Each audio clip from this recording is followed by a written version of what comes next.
Yes, we find out liches. Are they bitches?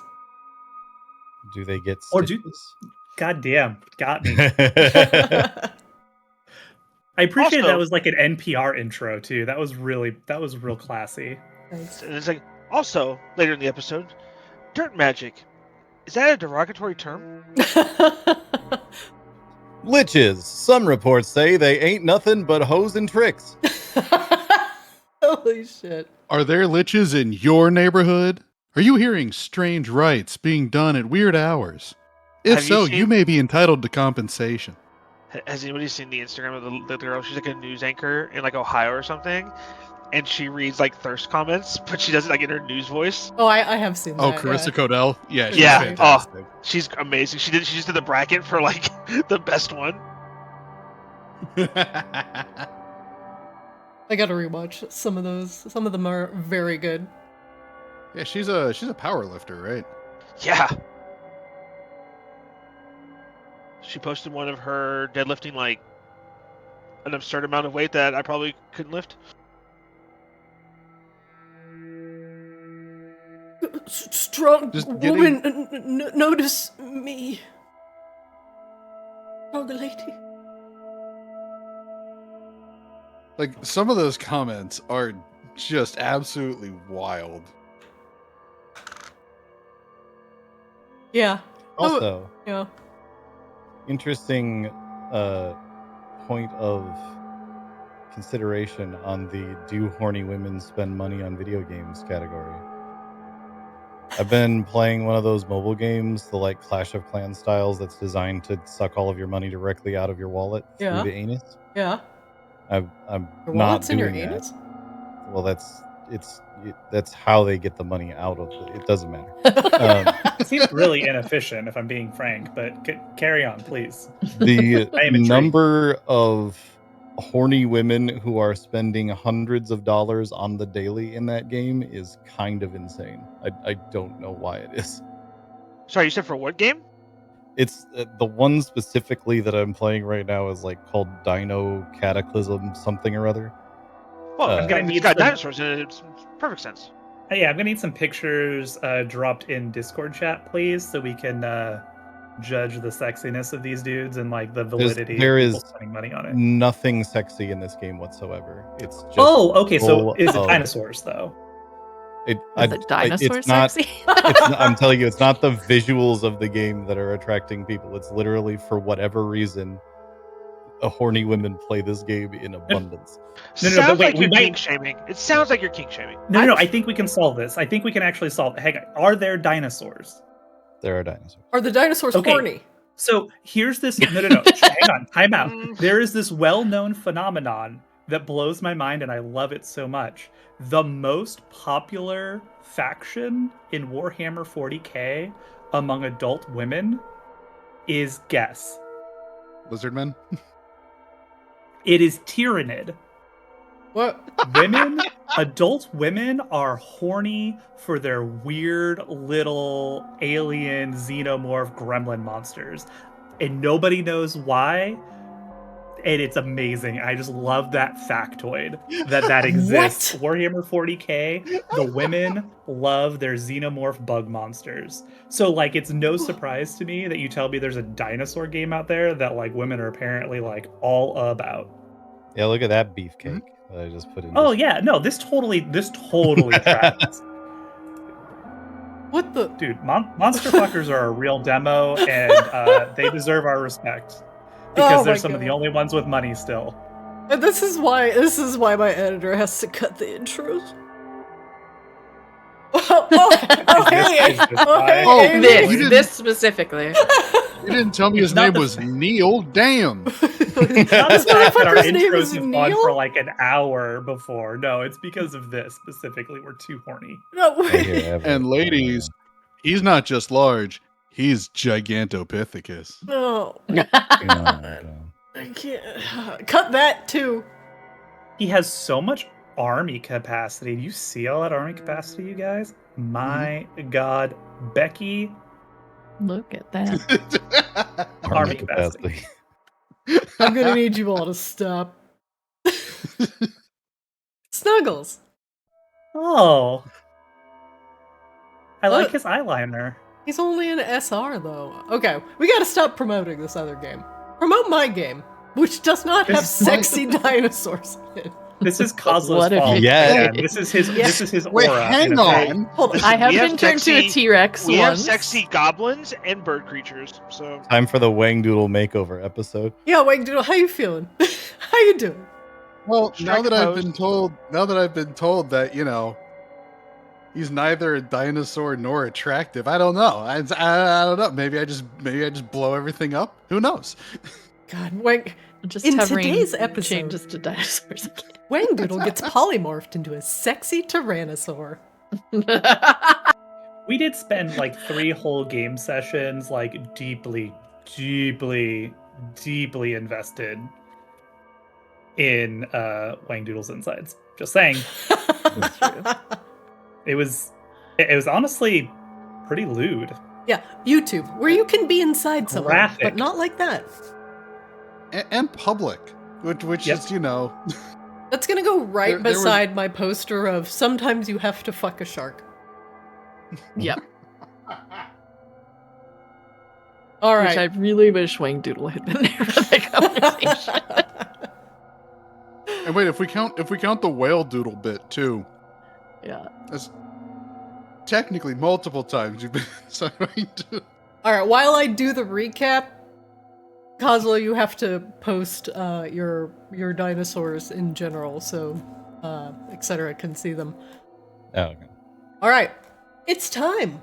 Hello, everybody. Welcome back to Arctis. We're done fucking around, and since we cursed many times in the first 5 minutes, I'm preparing for demonetization.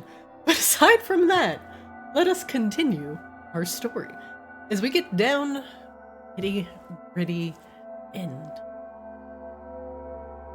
Previously on Arctis Ascended, you have all fought very hard to keep the peace in Maginox. And now that you have a foothold in the city, you have seen an influx of life and merriment, thanks to your efforts in rebuilding.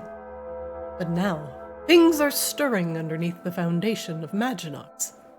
The Magmarans, cut off from their source of magic by Novus, now seek revenge and are bringing the deadly magic-warping slow to the occupied city of Vacaris.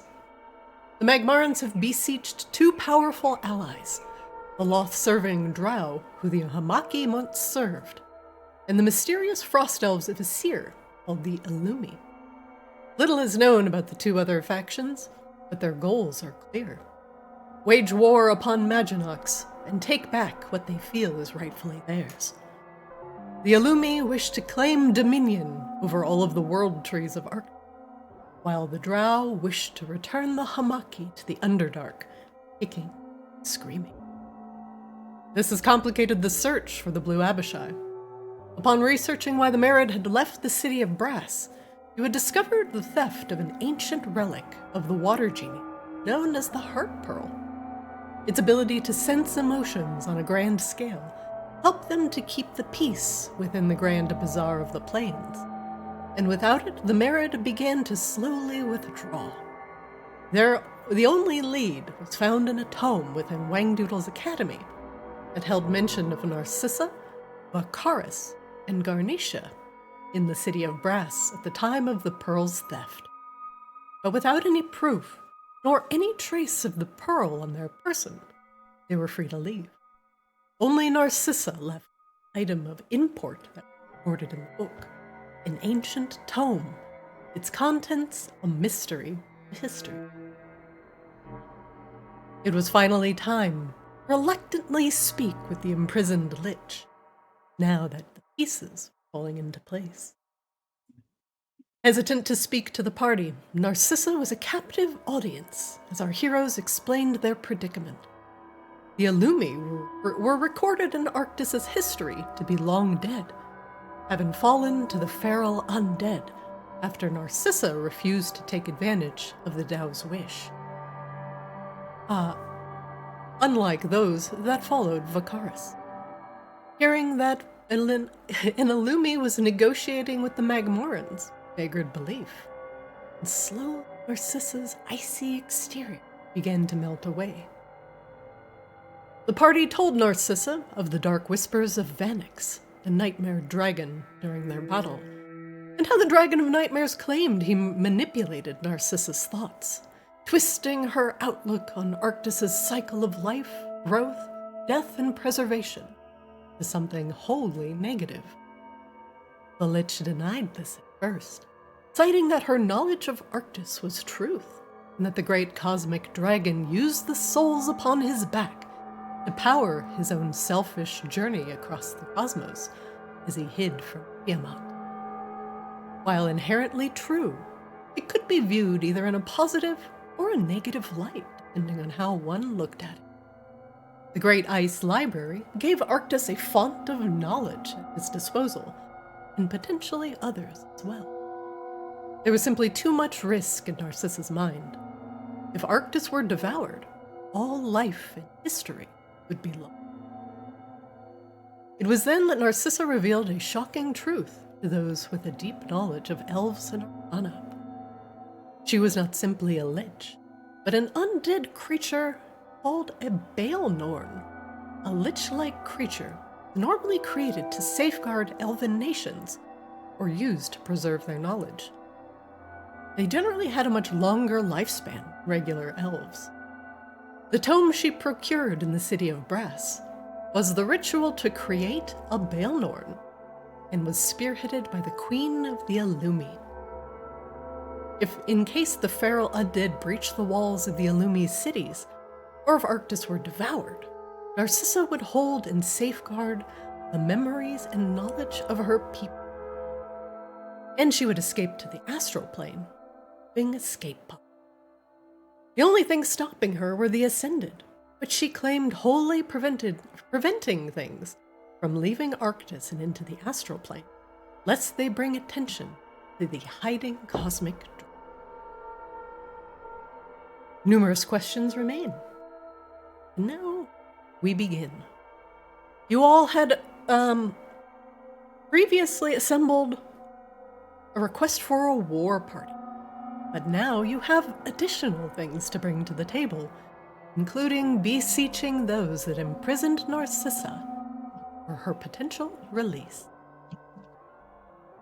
You are all still in Narcissa's lair, the mirror realm where the Lich, Baelnorn, trapped. The last bit of information that you received was very interesting, but very few of you know the exact difference between a Baelnorn and a Lich. And only Raine has a very passing knowledge on their purpose and their nature. If you have any additional questions for Narcissa, now is the time. But until then, a simmering army gathers under Maginot. What do you all do?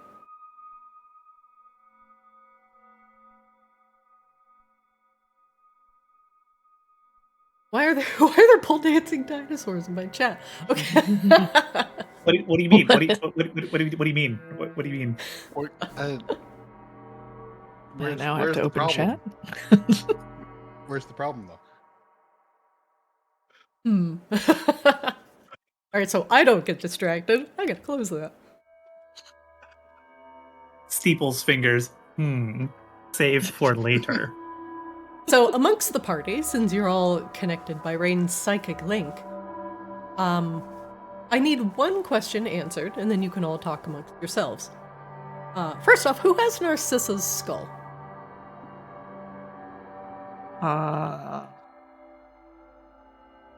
Did one of us end up with that? I am 99% sure that Azrael still has Narcissa's skull. I'm pretty sure too. We'd have to beseech him for it or something. Because nobody ever asked for it back. Yeah. Or mentioned it when Azrael fucked off. Okay. Okay, that is I believe what is currently happening. Retrievable. Unless somebody wants to say, and likely retcon it, that they politely asked, Azrael for it back, they would have given it back. Yeah. But I don't think anybody ever asked for it. Because Raine certainly didn't know to ask for it, so it would have been one of the Conmo's kids' crew. Yeah. Okay. Raine I has think- her phylactery, though. Okay. Yeah, I think that Corbella definitely would have asked for it before like a formal leaving because we did a lot of that like off screen. But I'm also down to like beseech him for it or something for funsies. But Yeah, I think Azrael still has it. Without other mention of it, I think that is where it will currently be. Second question is now that you've learned these various things about Narcissa, your plan is to potentially utilize her as an ally. Are you bringing up the possibility of her freedom with the War Council? I think we decided we were gonna talk it over with Lena and stuff, so she would be a part of that, right? Yeah, I think we literally said we were going to have a conversation with Alara and Lena about it. So yeah. Azrael would just be proud.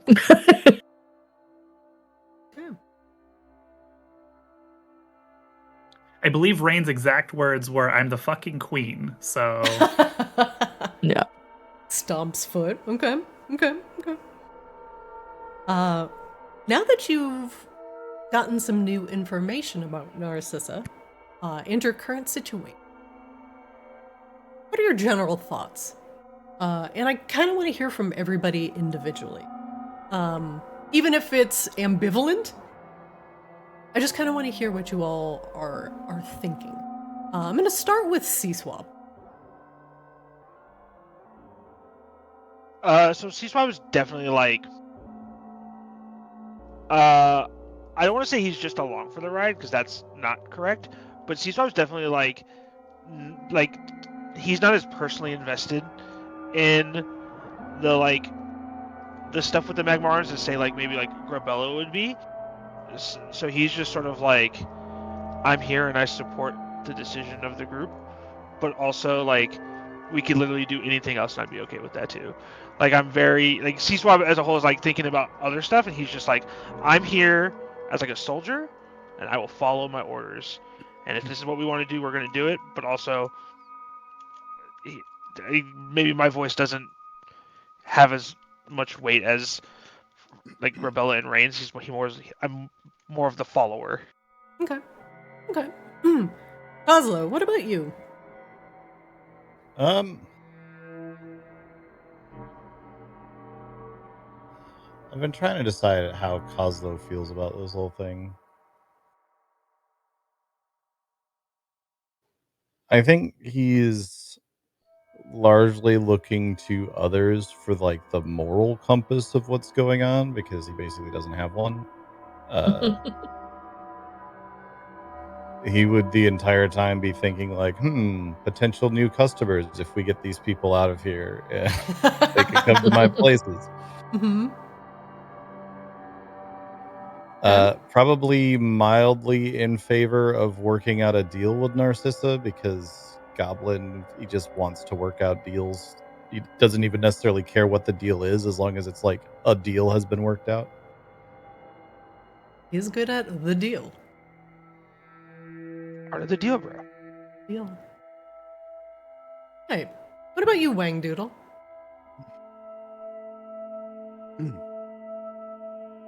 Oh, this is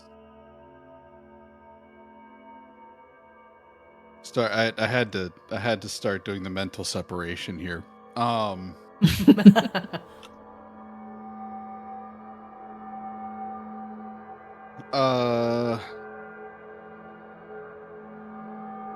Doodle, I'm trying to avoid saying like kind of sitting on the fence because he's been pretty much tangential to all of the nuances going on. Mm-hmm. Partially due to his rampant alcoholism, and then also partially just hey, when I joined this group, but we have him. His mind is processing this as we have means to an end. he's already come to terms with the fact that, like, he's not going to suggest just pure annihilation, but he's already accepted that that is going to be an option that's on the table. Okay. There's already kind of a set goal at hand. This is largely kind of being defaulted to the thought process of, this is not my department. I'm not going to spend that much focus on it. I just need to know what direction the guns need to be pointed and how many of them you need to use. That's fair. We've got a problem, and he's also kind of mildly distracted about the fact that his poisoned mother is now AWOL. I could see how we would be preoccupied with that. Raine, what about you? I think Raine is kind of processing it's not really one decision, it's actually like a whole bunch of decisions. And as it relates to Narcissa specifically, I think Raine feels a little bit of empathy for Narcissa because she too has been had her brain meats mucked around with by Vanix. So on one hand, she feels, a little bit of empathy. But from a purely pragmatic standpoint, being able to turn a possible enemy into a possible ally is a really huge boon, and almost everything Raine has done since she got here has been kind of rewriting old misunderstandings or old grudges. So that's not necessarily outside of her the scope of the things that she's done. So when it comes to, like, do we release Narcissa? Do we work out some kind of a deal with Narcissa? I think Raine would much rather work out a deal with Narcissa than destroy her. And also feels like that's kind of the mandate that she even got from, like, Lena. Because Lena even kind of admitted that there's no way to get these people out without Narcissa's help. So, yeah, there's not really, like, another side to this. It's just all shades of gray as far as Raine's concerned. We just have to find something that everybody's willing to live with, because nobody's going to be happy with anything. Okay. Rebella, what about you? Narcissa holds something that is of a great deal of importance to you. Which is funny, because true, but Gravella's kind of like pissed at her mom currently with processing Also understandable. everything. Yeah. So she's like trying not to be ambivalent about mom being a part of this exchange, because she's still not sure how any sort of conversation about that would go. But I think Arabella always saw Narcissa as inevitably important in some way or another, despite how early conversations went, and that in her mind she was doing the right thing, but clearly somebody put her on that, and now we've discovered who and how and all that. So I think she's like not shocked about the whole situation and is good to go along with the current plan, but she's still like going to be keeping an eye on her and ready to take care of her if that's what it comes to. So it is also possible that Narcissa feels a immense amount of guilt for putting Garnisha on the path that ultimately went down. Because Narcissa kind of went in the opposite direction eventually, of like, okay, this is my outlook on Arctis, but with the understanding that Arctis is a living thing with a goal to protect everything on his back, at least in your mother's case, for essentially wishing you into existence every time you die, that your ultimate goal was to protect Arctis each time you come back. And if that, if Narcissa gives Garnisha the truth, she could interpret it as like, oh yeah, if Arctis dies, it's the end of everything. When we need to do everything in our power to prevent that from happening, I'm gonna perform this wish on my only child. And I could definitely see that actually weighing on Narcissa. So it's potentially very complicated. Yeah. Which is why I find it funny that Grabella has like the least complicated feelings about it. She's just like, no, this was bound to happen. Azrael was right. Praise Azrael. Azrael was right. Praise Azrael. Praise Azrael. And she would probably, like, if we're gonna go through with reaching out to Azrael, she will probably let him know the plan, what's happened, and beseech him by going to the church or whatever we want to do about that. Okay. So the next move, party, and thank you for giving me your insight on the current situation. The next moves are yours. You have a bit of time before the War Council. You can remain and continue asking Narcissa any questions you may have. You can visit the church and beseech Azrael for Narcissa's skull. Or you can skip ahead directly to the War Council. What would you like to do? Actually, I have a question. Sure.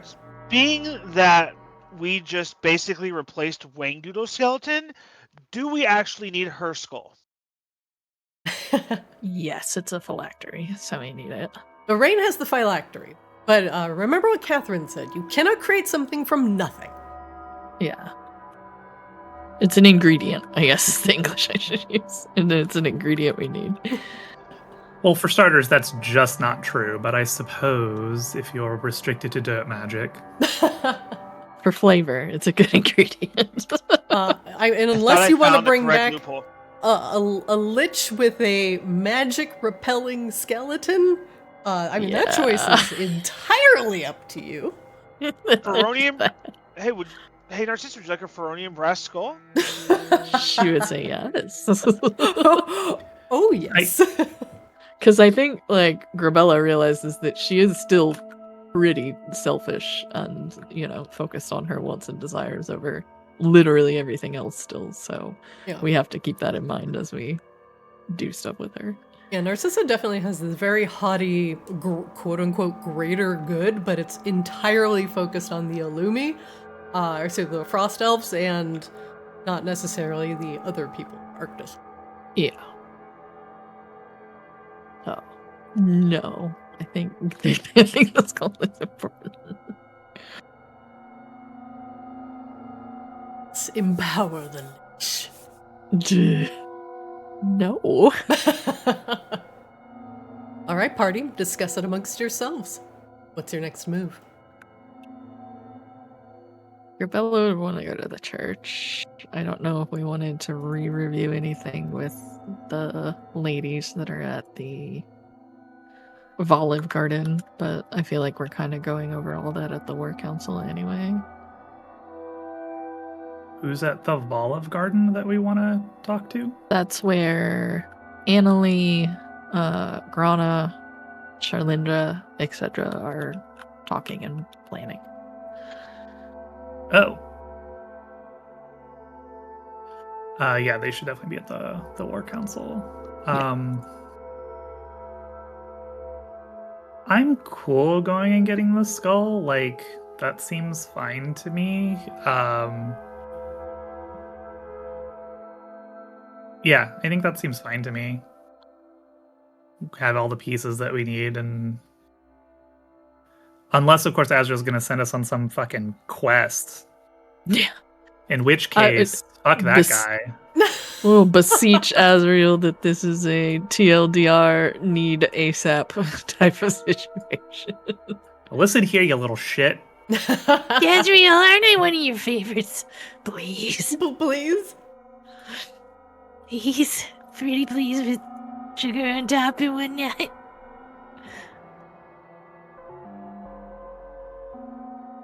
That way we can bring everything to the War Council. But we do need to have a conversation with Alara and Lena first, because the thing specifically we talked about was to see if Alara could help Narcissa recover or repair, or at least figure out the damage done to her memories by Vanix and possibly...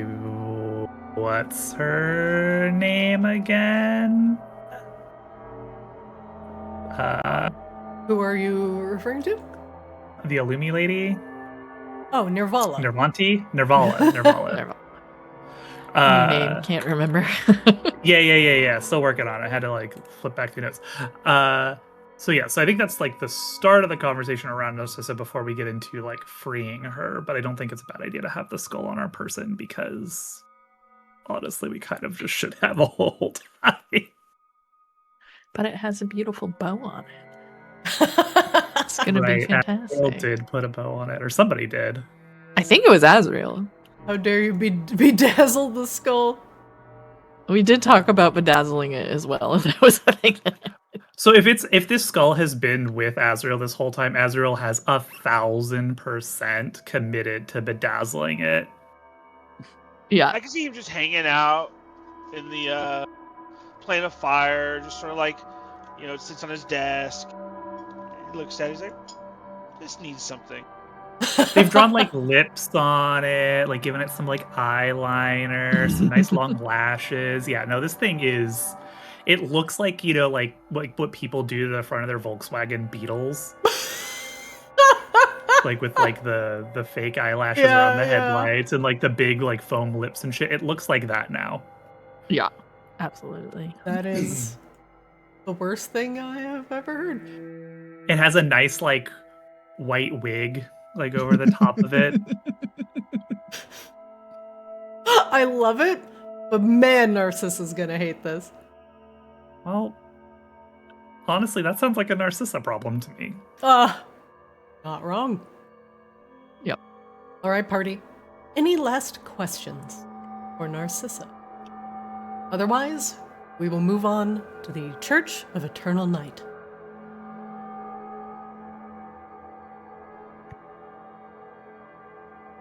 All right. Want any snacks? Infinite popsicles, she gestures at the frozen room. Aren't her version of snacks like people's fucking souls? Yeah. Maybe we don't. Well, I don't know actually. Do Baelnorns don't consume souls? Or maybe they do, I don't know. You're not sure if Baelnorns need to eat, sleep, or drink, but they're certainly not as greedy with the souls as liches are. But if you look at Narcissa's captive audience, maybe you were taught incorrectly as a joke. Well, okay, first of all, liches don't exist. So I'm going to need you to remember that one for starters. I'll write that down. Yeah. We have just proven canonically and decisively, definitively even, that liches do not actually exist. This is a Baelnorn. Just Baelnorns. Totally different. Yep. Raine was right the entire time. That's why she's our queen. All right. You all leave Narcissa's rest. Not a lot of resting happening here. It's more like Narcissa's dream. But you leave the mirror back into the stinking kobold cave. Make your way. Search Eternal Night. Actually, before we leave, Raine's going to... Grabella, could you help me? Raine's going to pull out her bag of holding and kind of hold it open. Could you just put a Narcissa in here? Yeah. Yep. We've already established that Raine's bag of holding is just big enough for one of these fucking mirrors because she has the Mirror of Soul Stealing. So we're just going to take Narcissa with us.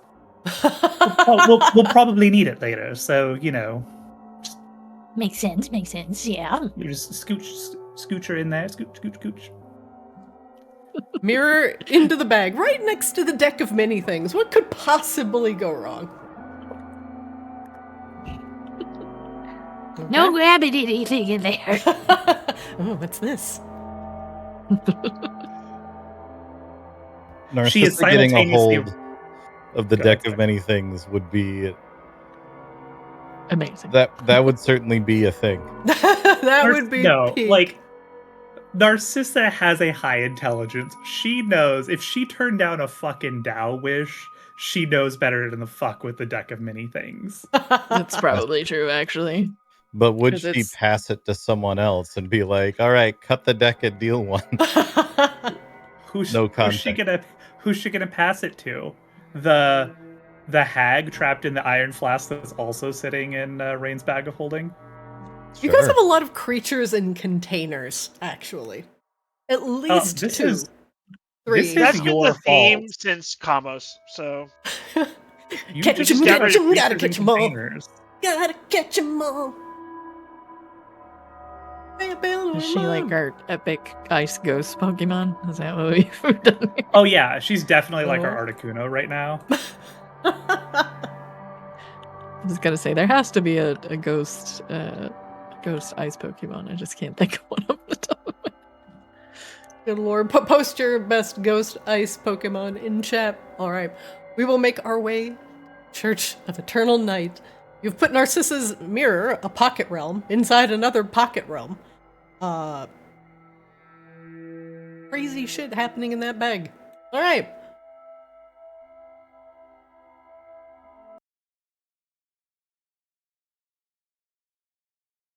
Now loading.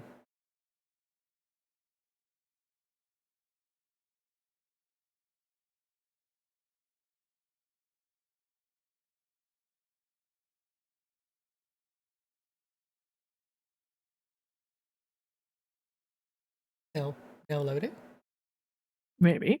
Maybe. Gabe's Thinking thinking about about it. Church of Eternal Load Bar more than like it. Yeah. 99%. Let's go. Okay. The internet informs me that there is exactly one ghost ice type Pokemon in the entirety of the Pokedex. What is it? I just linked it. Its name is Frostlass. Ah, yeah, I was thinking of that one and I could picture it, but I couldn't tell you its name off the top of my head. I mean, Alright, I Is can't his think of name- any of them past the original 151. Its name Yeah. is Frost Ass. Lass. yeah, like Lass. lady. I'm not sure that's better. Well, Dude looks like a lady. it evolves from a Snover or something like that. It's the little one that looks like a tent. Huh. She looks like a Ghastly wearing a Cubone head, like skull, and wearing a dress. You're not wrong. That's what I got. No. Okay. Hey, I loaded. It did. I'm just wondering now why Yay. none of my musics are loading. That was too much to load. Game? Want to pick one?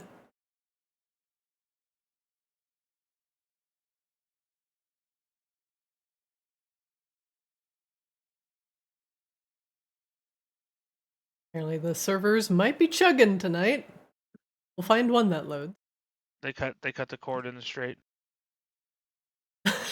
The strait is open. The Dow is 50,000. Oh God. Well, if they didn't open it, there was going to be a blockade.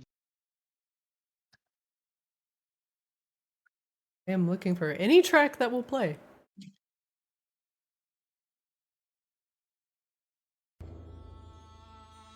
Okay, I found one.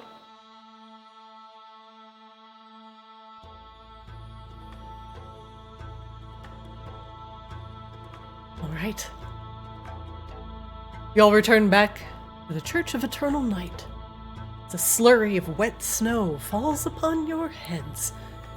The warm interior of the church is welcoming those that are lost and confused. As usual, there are a bunch of curious faces sitting in the pews as they listen to the latest sermon, praising Azrael for the warmth that has been given to Maginox that seeps underneath the feet and keeps the streets layer of snow. Azrael, Lord of darkness and fire. Azrael, the one that watches over Maginox. Azrael, the one who shepherds the Vaki and keeps them safe, wayward, greedy elementals. Azrael. Azrael, Pokemon trainer extraordinaire. Azrael tips their hat and puts on their white and red jacket and hefts the belt of Pokeballs to prepare to go to the Kanto region. Roxy is currently performing a sermon in the back of the room, her arms held aloft as two large flaming braziers flank her on their side. Tourists, commoners, residents, and undead alike sit quietly in the pews, occasionally murmuring to each other as the sermon continues. What do you do?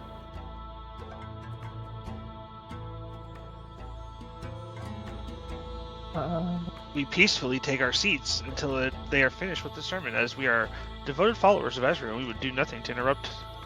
We'll sit in the front row though, so she knows we're here. I see an empty bench. Oh, I'm good. sitting next to the mischievous Maginox commoner. this is a C-Swab's kind of person here. This is where it's at. Raine is going to do the polite, non-Catholic showing up in a Catholic church thing because they're there with Catholic friends and sit in the back of the fucking church God, and not observe the sit and stand and kneel directives at all. Oh yeah, same with Just sit back Wangdoodle. here and Where I have a desire for symmetry, Wangdoodle will take the other bench. Wangdoodle, you look into the alms jar. It is full of glittering coins.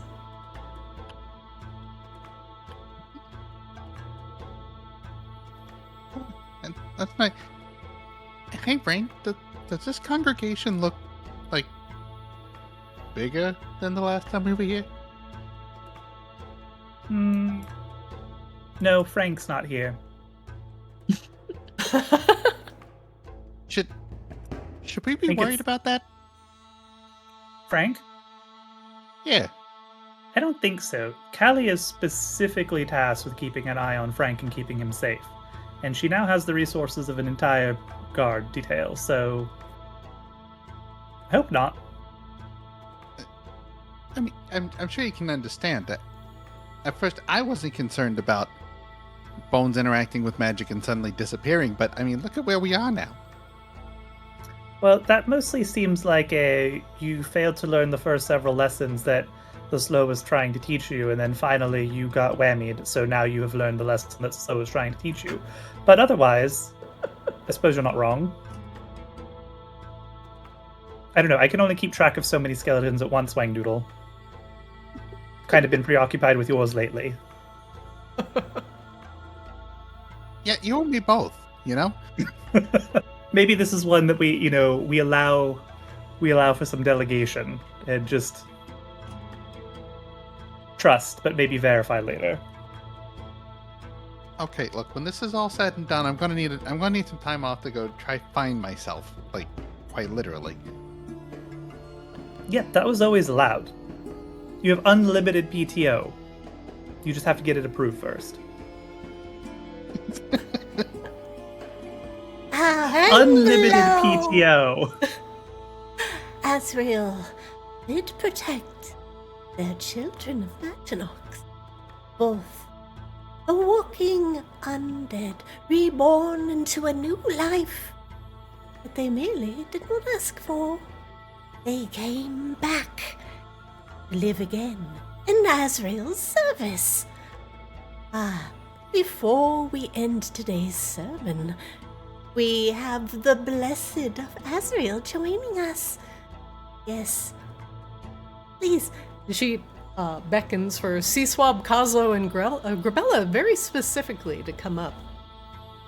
We shall have them speak upon the glory of Azrael, for all to behold, for these are true believers.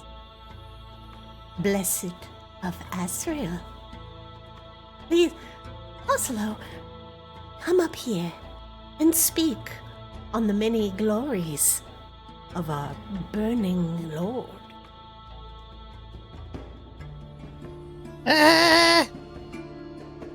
Okay. Hello. She steps behind you and kind of grabs your cheeks and gives them a squeeze. Look at how the fiery passion of Azrael burns in his eyes. Both of them simultaneously. His eyes are red with the fires of Azrael's passion. She lets go of your cheeks. Is that why they're red? They've been that way since I was born. She just places a single finger against your lips. Shh. Hello, everyone. Coslo Greenfinger at your service. You may know me from such places as Coslo's Den, or the newly opened Olive Garden. Oh, the Olive Garden. I've been really excited to hear about that. I hear it's got great food.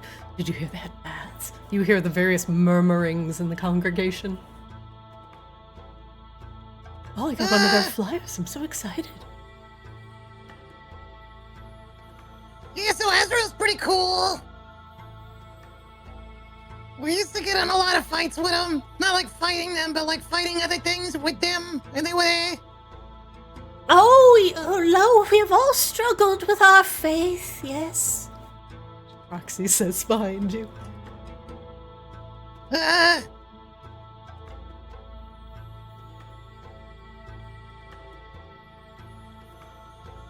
Say something, Tummy. I don't really know what I'm supposed to say. Thank you all for coming here. Don't forget to tip your server. Wait, put your... You know what I mean. Alms for Azrael to keep the church fires roaring. And Yeah, that. yes. Okay, go sit down. She shushes you down. Don't forget to come by Coslo's Den. C-Swab, come up. Yes, let the congregation see the fervor in your eyes, how your life has changed for the better now that you have received Azrael's blessing. Seaswell will definitely stand up and adjust his cloak and adjust his monocle and kind of give it a quick polish as he walks up to the pulpit. And he's gonna be a little bit more stoic, a little bit more prepared than Coslo, because he saw Coslo and he's like, oh, I don't want to be like that. No offense. So she's like, I will never forget how great Azrael has been to me. As some of you may or not know, I am his favorite, or their favorite, I should say. It is true. This is true. Though all of Azrael are real favorites. I'll never forget the time Azrael told me that. We were in the plane of fire, and he literally said to me, and then C-Swab's gonna do with mimicry the Azrael voice saying, C-Swab, you're my favorite. but it was Paya that said that. Because Azrael never said it. It was Paya. So you could say it. You could say it in Azrael's voice. Absolutely. Yeah. Okay. Of course. I'm totally exaggerating the story for my benefit. Oh, for sure. Okay. This is me trying to hype them up to let them know who I am. All right. So, literally said, C-Swab, you're my favorite, and I took that to heart, and I want all of you to know that Azrael does what he does, not for themselves, not for Tanner, that asshole, but for all of you. Ah, yes. Hannah, one of the more devious faces. Yes, Azrael speaks with many voices, and C-Swab here, too, speaks with the voice of our burning lord. A wonderful, he speaks through me. Oh! C-Swab is totally leaning into the fact that because he can use mimicry, he's making it people think that Azrael speaks through him. Praise be Azrael. You get a couple praise bees in the congregation. See, Swab, make me a performance check. God. Since you have mimicry, I'll give it to you with advantage. Holy shit. Some people in the congregation stand up and just say at the top of their lungs with their hands in the air, "Praise be Azrael, our burning lord!" And then Seesaw's going to put the hand up and be like, "Praise be Azrael. Also, Azrael lives their life every day in the plane of fire, protecting us and keeping us safe. And they need you to do whatever Roxy tells you to do." And Seeswap knows as he says it that actually is way bad to say. Because I was like, oh shit. But he's committed to it. Where he's like, as it comes out of his mouth, he immediately, because as I say it now, I'm thinking it. As it comes out of his mouth, he immediately goes, "Ooh, telling them to do whatever Roxy says to do is very cultish." And maybe definitely should have said it, but now he's kind of stuck. Roxy is just nodding aggressively behind you with her hands in the air. "Listen to the voice of Azrael, praise me!" That's a classic high charisma, low int characters like play.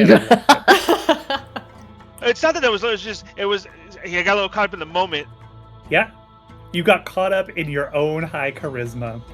Glorious, and everybody is into it. The crowd is like, if they were neutral before, they're really feeling it now. You see a lot of nodding amongst the residents. As Seeswab internally starts to panic, and this is going to be really, really shitty, and I want to apologize in advance, but Seeswab is going to be like, my only way out, unfortunately, is going to be, "And now, for I may be the voice, but she is the right hand." No. Bella. And then he's gonna run away. Hi! Full And of he's gonna mouth wisdom. the words to Grabella, like he's gonna lock eyes with Grabella and make mouth words like, "I'm sorry, I panicked." I like to think I'm the fist, not the right hand, but I guess I could be the right hand fist. Hello. We're here to besiege Azrael, but we'll let you finish your stuff, Roxy. Looks good. As we all are. She falls to her knees in the Walmart. Praise me! Yep, that too. I think Carbella's just gonna sit back down. Ray just like quietly face palms to herself in the back of the church. Seeswab's gonna pull his cloak like over his face and kind of like sink down into the pew and just be like, "God damn it, Seeswab, why did you do that? You're so fucking stupid." And that will be the end of our sermon today. You've heard from the voices, the fist, the clenched fist, the open palm, the voice, and possibly the left toe of Azrael today. Thank you all for joining us. May the ground under your feet be eternally warm, and may you bask in the warm fire of Azrael's light. There's a lot of murmuring. A lot of, "Praise me," or, "I can't wait to hear the next sermon." As one by one, the residents begin to filter out. And soon enough, you all are left with an empty church. Wangdoodle, as everybody leaves, tons of money goes into the pot. As everybody is walking by, it is fistfuls of coins, making a cacophony of sound in the copper pot. As you look in, there are twice as many coins as there were before, and that's at the widest point of the jug emblazoned with flames. The sermon was a hit, and hearing from the voices, the followers of Azrael themselves, has caused fury of devotion.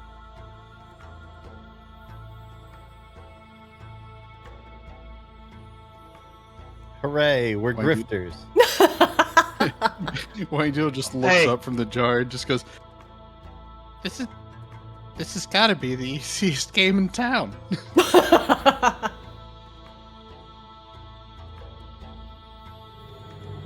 So he's not immediately say going to stand something up and do with enough damage control. He's going to be like, Roxy, listen. Ah, Swab, what a very nice sermon you did today. It was full Oh, of thank you so much. heart. What brings you back to Azrael's place of rest? So, we're going to get to that. Just want to let you know,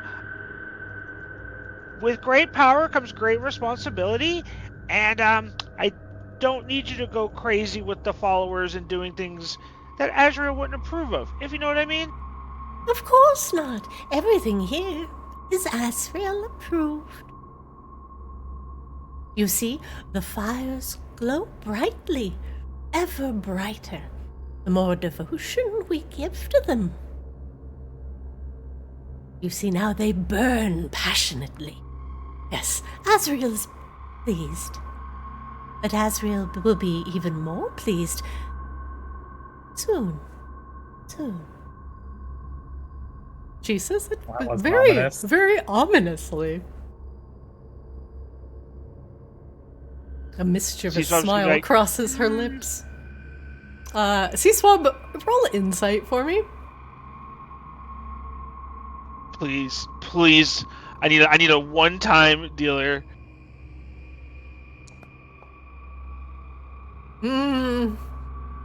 The way she said that makes your pin feathers stand on end for a moment. He is up to something. I'm not sure what. Well, so, what can this meager servant do for you all today? Oh, fellow speakers of Azrael and the Queen of Maginox. And she kind of looks in the back. And Wangdoodle, I see you as well. I'll convert Did you Roxy- someday. Roxy sounds a lot more evil than the last time we were here. It's almost like putting her unsupervised in charge of like a cult that is on a meteoric rise of devotion. Probably not the best thing you guys have ever done, but it's certainly not the worst. Actually, it might actually be the worst. Hang on, I take that back. It could potentially head that way. Look, it Corbella could had very concerns from the beginning. She's not unsupervised. She's just low supervised. You I was gonna guys say, what's his face is supposed to be watching her. I can't remember his name right now. and Dennis, the guy who's dead now. No. The Jib one that was supposed Jib. to keep Yeah, an eye Jib's on supposed her. to be keeping an eye on her. Yeah, you all I'm pulled Jib not away to give sure. him a Medal of Honor.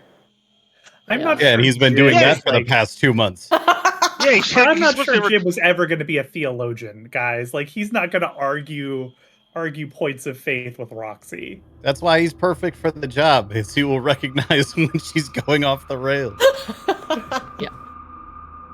Roxy, I got a question. Of course, my friend, my brother in Azrael. What can I do for you? What do you do when you're not doing Simons? It's like every time we come here, at any random time of the day, you're giving Simons. Make me an insight check. Oh yeah, that'll go well.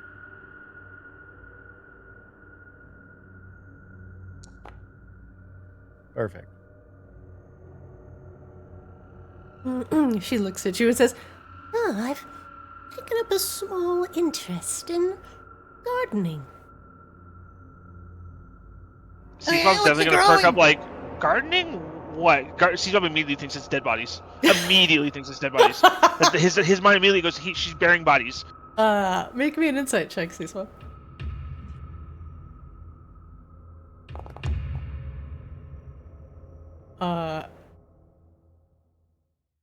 It's definitely bodies. Oh, I hit history on accident, by the way. Make me an insight check. I will. Oh man. I will give you your original 19 plus your insight. Is it 8? 27? Yeah. She's definitely doing, as you give her a shrewd look, your eyes narrowing, You see that, because Vicaris is underneath Maginox, the snow tends to not accumulate as thick because the ground is a little bit warmer.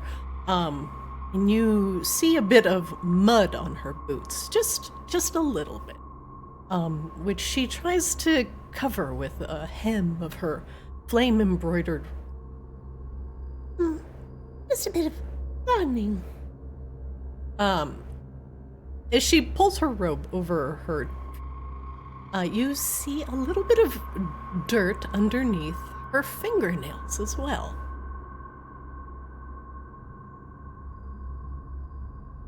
What are you gardening, Roxy? I've taken advantage of the warm ground now and see what grows from the flames of Azrael's warmth. She's most certain, with that insight check, she's most certainly lying. Now, Roxy, can't lie to the voice of Azrael. She looks a little What are you guilty. gardening? Roxy! She kind of presses her fingertips together.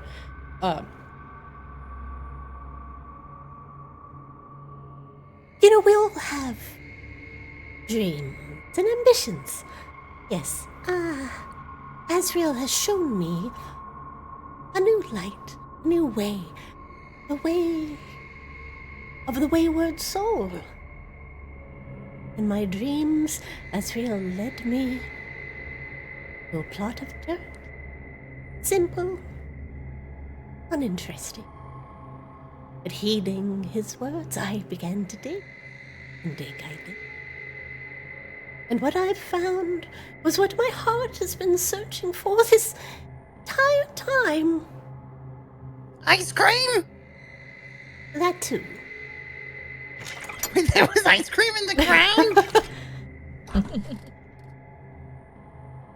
ground? She goes back to this big sarcophagus in the back.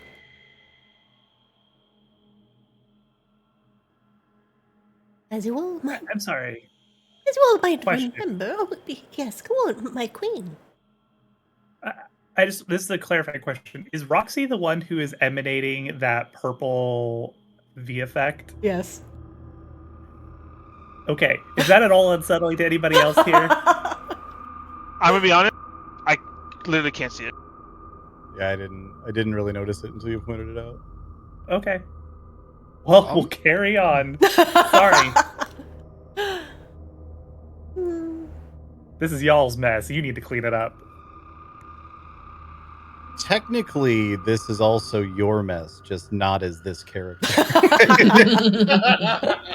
I both love and hate what I have done, but it is your responsibility now.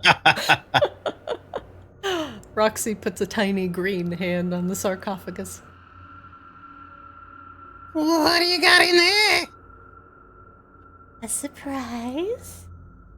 Let's make it less surprising. Okay. It's not ice cream.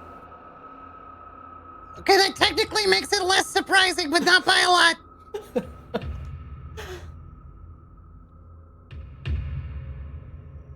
When you brought me back, I could not find my sister. But Azrael led me to her resting place.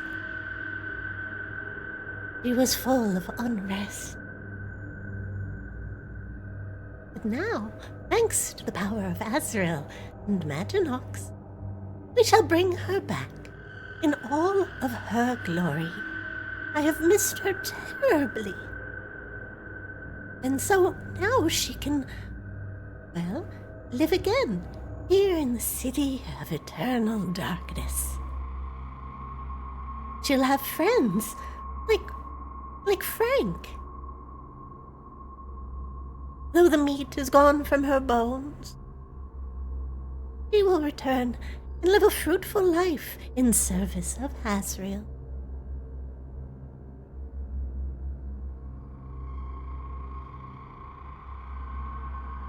She looks forlornly at the sarcophagus. I dug up her bones and placed them here. And every night since then, I have prayed for Azrael's blood. Now, I have been given the knowledge to bring them back from the fold.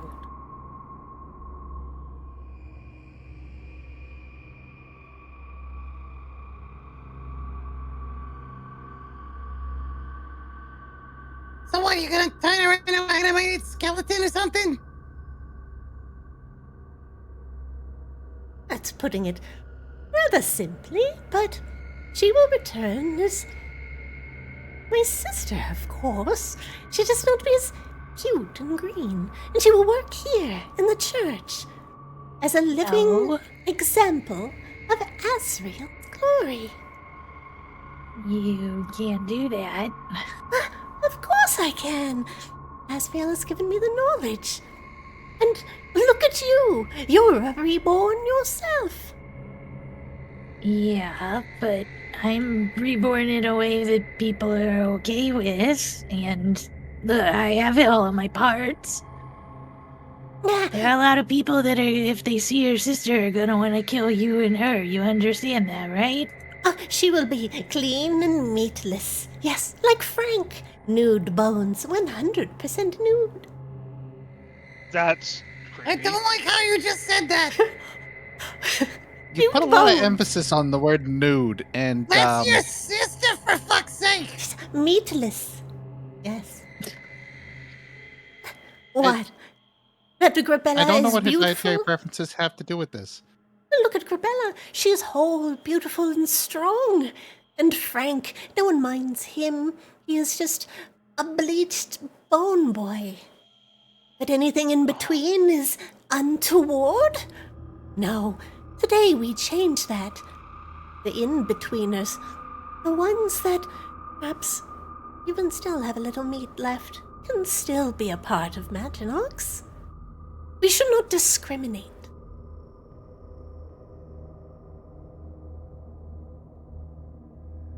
Goslo's just kind of like looking around at the group like he's super uncomfortable with this, but also she's kind of making some decent points. She's not wrong. Frank has been going around the city and nobody's messed with him. I mean, technically speaking, there are plenty of reborn that are just skeletal. The important distinction, I think, is more, are they sentient or not? And it sounds like she's trying to bring her sister back with her soul intact. Of course, hale and whole from Azrael's bosom back to Maginox. Has she agreed to this? Some people go to rest and they want to stay resting. Roxy does not answer you. Roxy? Of course she wants to come back. Of course she does. She must miss me as much as I miss her. Yeah, but she can miss you and watch over you. She doesn't have to be here. I think there's one thing about this whole thing that you're missing is sometimes dying and resting is a good thing. No, some people prefer that for quite some time. No, that's not true. When I go, I don't come back the second I die. I rest for a while. And yeah, I miss people, and I would imagine I check up on them, but there's also a lesson to be learned in life having an end sometimes. Preposterous. It goes against Azrael's teachings. We should all be friends forever. I don't want to be around forever. I've told everybody here that when I go or when I break my wish, I want this to be my last life for a while. I'm tired. But if Roxy misses me as much as I miss her, of course she'll want to come back. No, don't you, Poxy? She knocks on the sarcophagus. You want to come back, don't you? There was no response. At the very least, we need to put a step in here that verifies that. Yeah. There's gotta be an amount of consent to this, which I believe Azrael has done before in the past, if I'm remembering correctly. Yeah, I'm pretty sure when they brought you back, they had to make sure you wanted to come back first. Well, of course, even the most basic of Azrael's followers can speak with the dead. She gestures for you to come up. Why don't you ask her yourself, Oslo? Sure, I'm a Grabella, cleric. yeah, Grabella will just be like, this, I told you this was a problem. I'm gonna let you solve this now. Coslo, do you have speak? Drew, like- Do you have speak with dead? I do not know. Oh. Go on, Coslo. Show us that you are Azrael's favorite.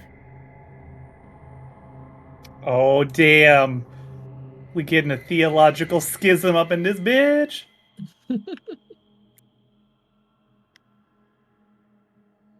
I mean, he's always like very against the fact that it's like if nobody here can actually communicate with Poxy, then we can't verify this information. And Caesar's also going to be like, yeah, you can't just do this to whoever you want. There's got to be some sort of like vetting process. Like, so Roxy, right now, nobody here can speak with the dead like that. That's sort of Azrael's thing, which is how he was able to bring you back, because he kind of like got your permission. So you're sort of like forcing this here, and we can't do that. And yeah, like this is bad. You can't, but I can. Also, how do you know that you can? Have you already done this once before? No, but there was a first time for everything. Like returning from the brink. I miss Roxy, and she misses me. And in front of the eyes of the people of Maginox, we will show that our city will be powerful and do not need to fear death.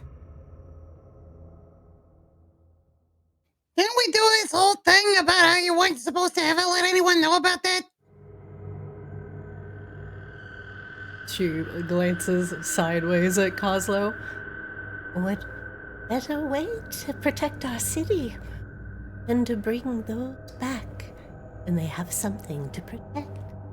Okay, let's back up. First of all, you haven't done this yet, so you don't know if it'll work. Which means, even if it did work, you don't know that it's going to work the same way it worked for you, because you're not as powerful as Azrael, so there's a small chance that Poxy could come back not Poxy. Like, you understand that part, right? Like, there's a chance it'd be like Frank, and not in the good way. Untrue! Heretic! She starts pushing the cover off the sarcophagus. If you don't want to wait, then I'll do it now. I'll do it in front of you, and then you'll see, and then you'll believe. She's probably going to try and grab her. She's probably just straight going to try to grab her. I don't care. I'm going to try and grab her and stop this. Make me an athletics check. All right, -1. Here we go. One time.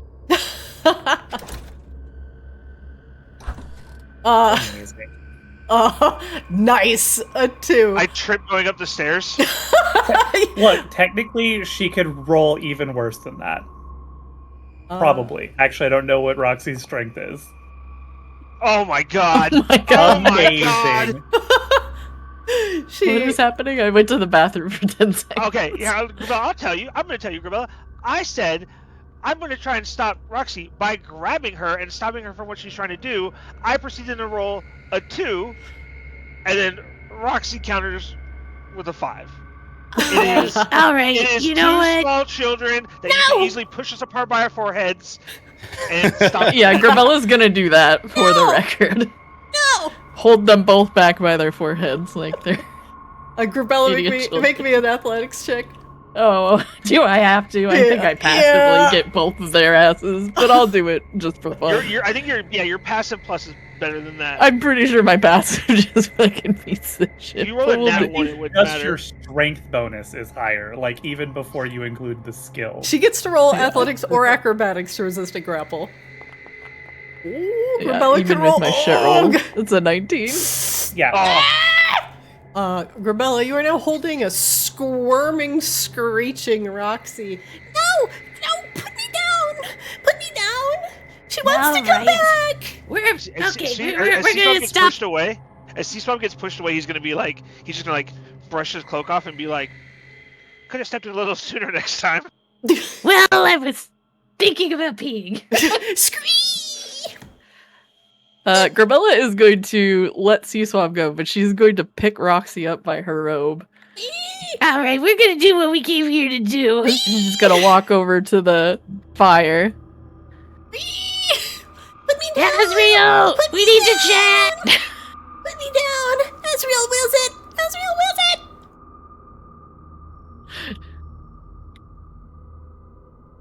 it! I would like those that pray to Azrael to help me get him here. Would you like religion rolls on that, or what would you like? Yeah, give me a religion check with advantage, because you are Path of the Zealot. Yeah, nice. Oh, okay, we'll take that.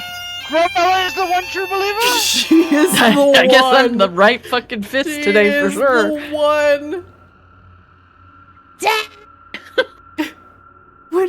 What have you done? You hold the screeching Roxy near the brazier. The fire doesn't scare me! The fire doesn't hurt me! The fire... What, Roxy? All of a sudden, it's like you don't want to talk to Azrael about what you're doing.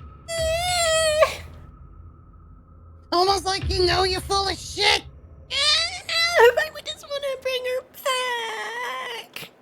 I can understand you wanting her to, but whether it's right or that she wants to, or that it's the terms we all agreed to, are all different things.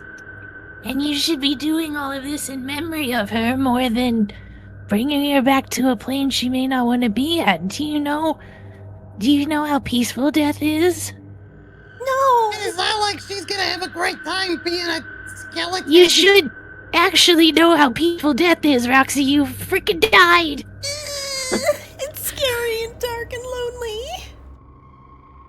Well, that's because you didn't go all the way to the other side, for the record. I'll give you that much.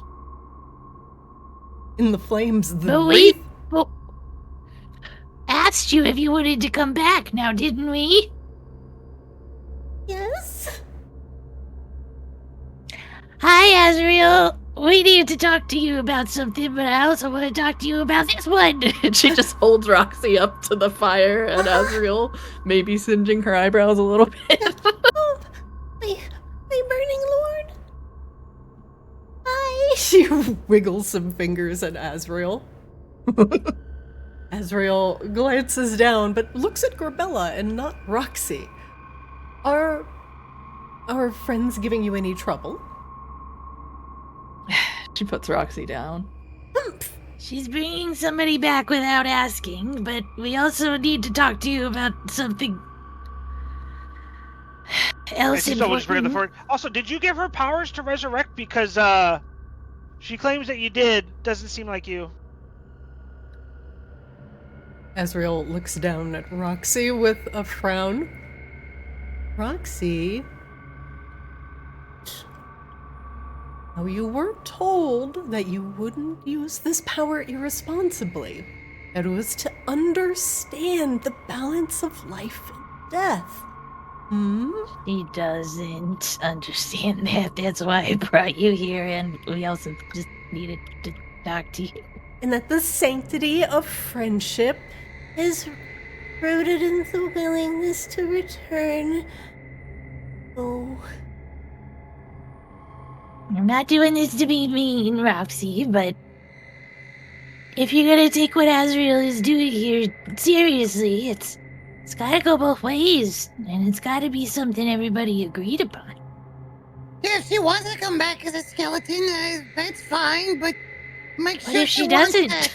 Yeah. Azrael folds their arms. Disappointed Dad.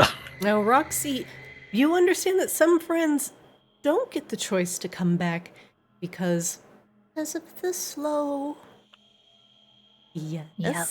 And those that come back unwillingly need to be guided and shepherded.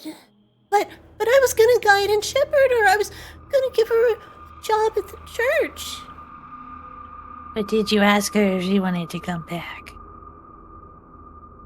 That's an No. important step on the journey you're doing here. I And knew. the importance between life and death is whether people are happy in death, because death isn't the end, right, Azrael? Right. And people do eventually come back, all of our friends, after they've received a proper rest in Arctis's embrace. Yep. That's who let me become a dragon when I want to now. He's very important. Important. Roar! I have no idea why that was something I needed to say just then, but sometimes it just happens, okay? And what you could do, Roxy, after we ask your sister if she wants to come back, which we will do, is you could do all of this in her memory too. I'm sure she is watching over you and so proud of you. But Unless she's watching this and doesn't want it, in which case she's probably a little pissed off. that's also true. And you know, Roxy, our friends are our friends because we respect each other. And you should respect your... Important. And you should, be even more caring about your sister. What if she loves being dead and can't wait until you've finished your important work here to come hang out with her there, because it's better. But you don't know because you didn't ask. Not that I'm suggesting you die, for the record. I would like to clarify. Yeah, what if she wants to kill you herself so you can hang out? I have seen that story before. Let's not. We all But have that's the important thing things. That's the thing about being dead too, is like, she's got all the time in the world to wait for you and can't wait for you to join her in a natural, long-lived life. I hope. Anyway, we could ask her too, but... And there's just no way she doesn't want to come back. Her life was too short. Then we ask her, and she goes, yeah, bring me back as a weird skeleton thing. You know, Roxy, I like to speak with all of my friends. In my head. Often. And they all has have a lot different of them. opinions. But in the end, begrudgingly, we all kind of respect each other and our wishes. You need to respect your sister's wishes. But not being able to ask is kind of a problem. Kozlo, come here.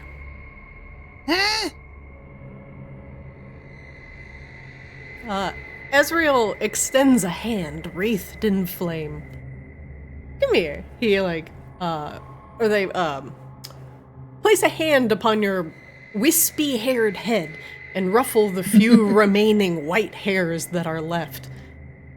There, let's just get that knowledge all up in your brain meats. There you go. Kozlo, you learn speak with dead. Hell, Hooray! The Cosmo thing I refuses to didn't do know it for if I Roxy. have now. It's like, Roxy, can you speak with dead now, Cosmo? Nope. Don't wanna. There. That should solve any problems. But I wanna know how to do it. Wait, you don't know how to do it? You said you could. No, I just Tell her to bring him back. Yeah, she was lying. Roxy, are you a liar? I can bring him back. Azrael just said a lot of stuff that... And I just put the pieces together. And then I brought back a little animal that I saw in the forest that passed. And I was like, I could definitely do this on something bigger. Where's the animal now? His stepman ran away. See, What that's kind of animal was it? irresponsible. We gotta be responsible when we do this. It was just a little bunny rabbit. Oh God. I'm looking forward to the inevitable murder death rabbit that we come across at some point. Yeah, pretty much. And look, we believe that you are learning and have the power and are like good at stuff, but as Azrael said, there's a lot of responsibility and a lot of ethical stuff around this, and if you want to keep being the bright shining light of Azrael that, well, we want you to be and Azrael wants you to be, and I'm sure your sister wants you to be, you gotta do it in the rules. What's the difference between the slow bringing people back and me bringing back one person? I don't think the slow is... So first of all, everyone kind of agrees the slow is a problem, right? And I didn't really want to come back, for the record, and I'm here. I'm not gonna throw my life away, but I don't think relating yourself to the slow is going to help your argument in this case, Roxy. He may just have a listen. point. This exploding volcano gets to burn things. Why don't I get to burn things?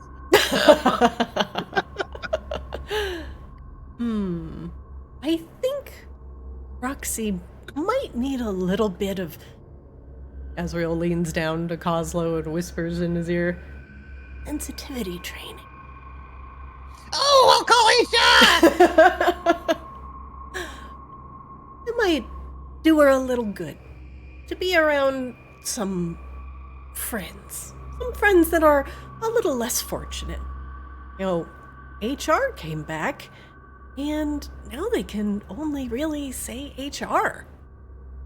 yeah, your sister might come back, and unless we do it exactly the way it was done to you, and I'm assuming she's been passed away for a while, then we rouse you back in within days. She might not actually be like your sister. You might just have something garble in a word or two at you. Do you want to see her like that? And And also, why you'll be stuck in that? Roxy, there's something I didn't tell you about things coming back. Azrael turns towards Roxy. Sometimes, when things come back, and they're not properly protected, they can come back with a little bit extra. Well, extra. Like marinara sauce? Yeah, kind of like marinara sauce. If tomatoes were your sister's soul and somebody put a lot of herbs in it that you didn't want in the sauce. Sister spaghetti? Kozlo's just nodding along like this makes perfect sense. Oh my god, now I want spaghetti. Not your sister's spaghetti. That's gross. No offense. I don't want to eat your sister. Yeah, this conversation about Roxy's sister's making me hungry. But the point being is that souls that aren't tethered, really, really vulnerable. Sometimes you attract friends. Could be one friend, two friends, or, in my case, a lot of friends. I'm sure they might talk in your head a lot and yap yap. Sometimes things attach to a soul that shouldn't come back. Sometimes they're like big nightmare. Big, spooky nightmares. They want to be out of the dark place where they're at. And they latch on to that soul that comes back. And suddenly, you might have your sister back, but she might have unwanted passenger. Do you understand? I don't think you want that either. How do I prevent unwanted passengers? You only ride with verified drivers. Right. Like, you have to be this tall. He puts a hand over Kozlo's head. To ride. Wait, does that mean I'm too short? You got a little bit of growing to do, but you're getting the hang of it. Oh, I'm gonna grow. Oh, yeah, bringing back souls has a lot of complications to it. Sometimes, like I said, you bring back what you want and everything goes okay. Sometimes you come back with something that just wants a free ride. Something that might be a lot spookier, a lot scarier than your little sister. That's not what we want. What if we help it so Roxy could talk to her sister? Then she at least could tell her about her life and how things are going and chat with her. That's what you want, right, Roxy? More than anything? Because then she could talk directly to just her sister. Then you won't risk bringing back your sister but all messed up. Azrael, you can see Azrael press their lips together. Sometimes, if we talk too much and get a little too close, soul wants to come back a little too bad. That's also true. Sometimes they want to do anything they can, even hurt other people, in order to come back. Sometimes it's just better to let the soul rest. Plus, there's all sorts of different ways that his soul can come back around. Remember that, that ghost wife I had for a while? I wonder how she's doing. I'm sure she's resting fitfully. And you see, Yeah, I'm Roxy, pretty sure she blew herself up to open a door. sometimes ghosts just want to rest.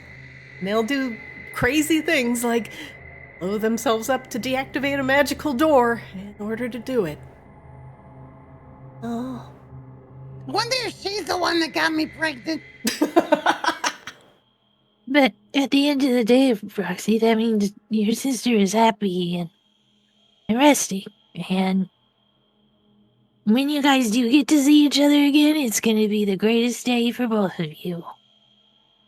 But sometimes rushing things like that, or things without permission, or reviving people the way Azrael did, not like this. It's a messy and can be often bad process, and I know you miss her, and one day you'll get to see her again, but maybe sometimes you just talk to her so she knows that that's gonna happen one day and how great it's gonna be. And your voice has energy and power. Everything you say, sure your sister will. I'm sure Azrael will help with that, because that's one of the good things he can do. Promise? I promise. We all promise.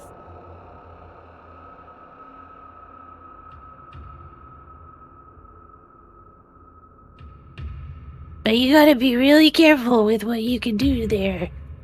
You could accidentally make a monster or or somebody else. You still have a lot of studying to do and a lot of understanding what you can do, what it means, alright?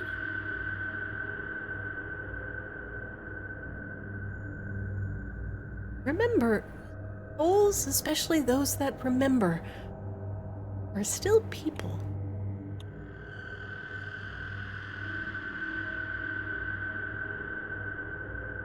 That's why your friend, one of the leaders of Maginox, Lena Umbralis, she's got a good head on her shoulder. If you ever want to learn more about, souls and ghosts, maybe you can talk to her. And maybe she knows your sister. Real nods. Because they hang out, I think. Dead people. All dead people know each other, right? But, Azrael, why we have you here? Oh, yeah, of course. It's good to see everybody. Yeah. Very happy to see you. We need Narcissus Skull. Wait, what? Yeah, we've worked out a deal with her that she's gonna help us save Maginox. By the way, Roxy, you should probably lock the heck up and get somewhere safe.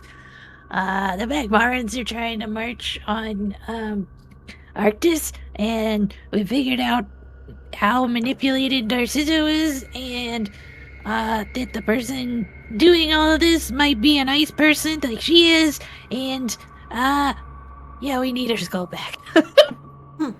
I'm not afraid of no stupid Magmoran. I am a creature of fire. Well, could you do it for Meatball then? I'll do anything for Meatball. Yeah, where is Meatball? He's behind the sarcophagus. He helped me bring the bones back. Yeah, of course he did. Meatball! The pile of corpses that is Meatball lifts its head. Who's a good, indeterminate collection of body parts? Its multi-segmented tail thwaps on the floor happily. Thump, thump, thump. It's made of a bunch of fingers. Yeah, that's a mental image I needed. Okay, I'll pet you later. A little fingernail flies off in the process.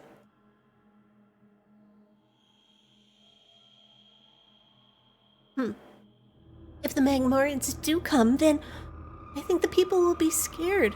They're gonna want a place where they feel safe. And closing the church would be a disservice. I'd be ready to barricade it in case it becomes the final holdout. Sure. Yeah. I'm brave, just like you guys. Not afraid of death. I respect. Azrael's nodding. Go on. I respect it. There we But- go. We're not here to defy death. We're here to Respect.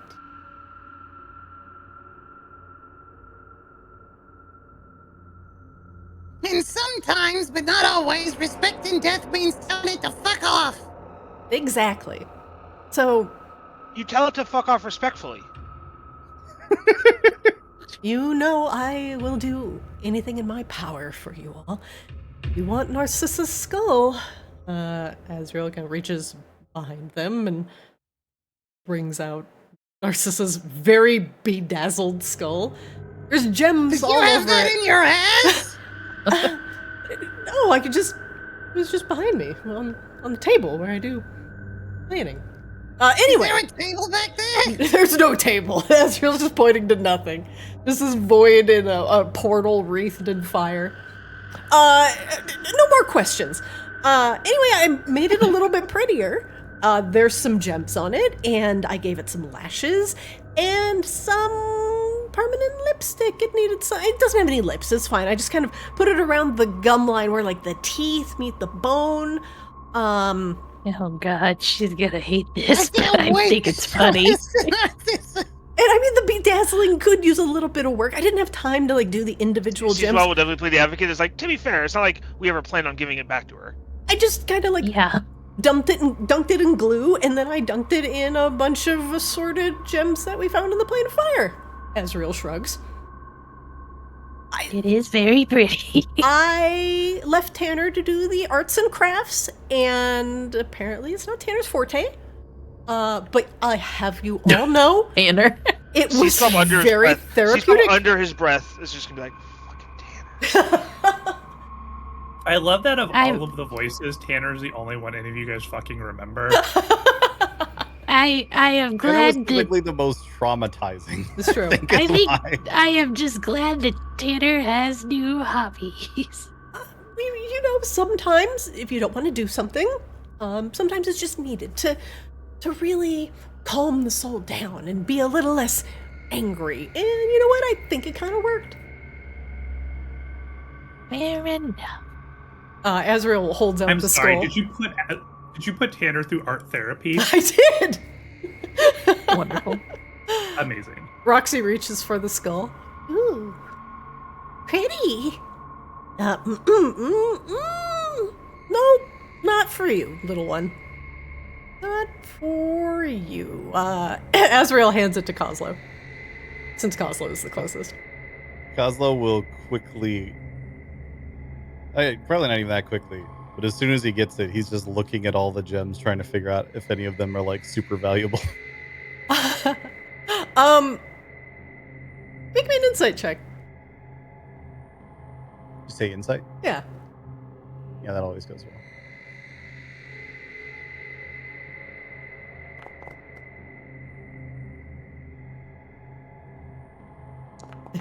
A little guidance. All right.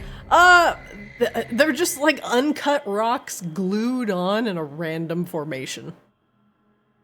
You have no idea what they're worth. I'm Some of gonna them are need a glittery. second opinion. However, the lash job on it is fabulous.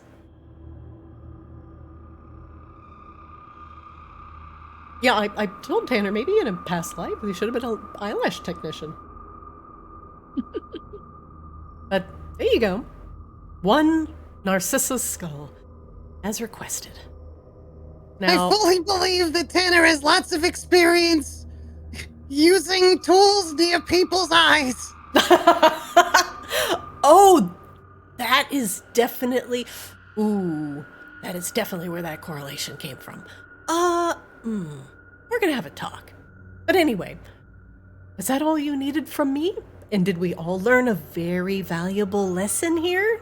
In friendship? Yep. And consent? This is like the Sesame Street ending of this conversation. Yeah, Sesame Street. Teaching Roxy to not be the most psychopathic she possibly can be and just be the normal amount. And She's basically Psycho Elmo. if you want to God. hear from your sister one last time, you can ask Kozlo nicely, but only after you've completed your sensitivity training. She just groans. Yeah, HR's gonna love you. But otherwise, Roxy, it does look like you're doing a very good job here. We're proud of you. Yeah, you really got the grifting people out of their money pot down. Yeah. I guess Just remember, that's the cool. most important thing about religion is getting stinking rich off of it. Azrael is like, I hope you all have fun. My work here is done. And Thank you. I will hopefully see you all soon in the city of Brass. Yeah. Yeah. Thanks, Dad, and Mom, and Mom, and Tanner, and Dad. Good luck, everyone.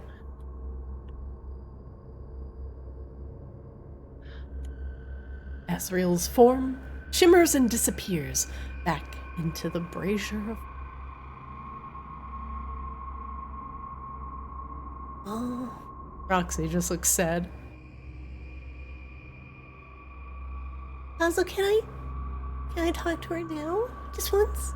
I promise I'll do the training, I promise. Azrael was pretty clear. I don't want to piss him off. Do the sensitivity training. And hey, it's been a hard day. Give me a hug. I'm sorry, I was just really excited. I wanted to... And I'm really glad you don't sound like a murderous psychopath when you talk anymore. Was I really giving off murderous psychopath? I thought it was like really excited and possibly drunk with power. I honestly expected you to walk in the back and come out wearing a coat made out of people. Or perhaps spotted dogs. Oh, I'm sorry. We'll get it all sorted. Who's gonna It's okay. Sometimes you gotta learn a lesson the hard way, like how I learned how to make bombs. I don't recommend that lesson either, for the record. Who's gonna watch the church while I'm gone? Where the hell is Jib at? He's been milking this award for like 2 months. Oh, he's been around. He just didn't show up for today's sermon. I think he's been busy. He comes in and he's all like sweaty and stuff. I think he's been doing some training with the army. Hmm. Oh, I got an idea. I'll watch the church. Oh, Yeah. well, but Yeah, check this out. let me. Can you do a sermon? Coslo will. Yeah, redo the sermon you just did, Coslo. Yeah, that was a real good one. Coslo will let Spider Chan out of his bag, Okay. who he can, across planes and space and time, apparently, see whatever they're seeing and also talk through them.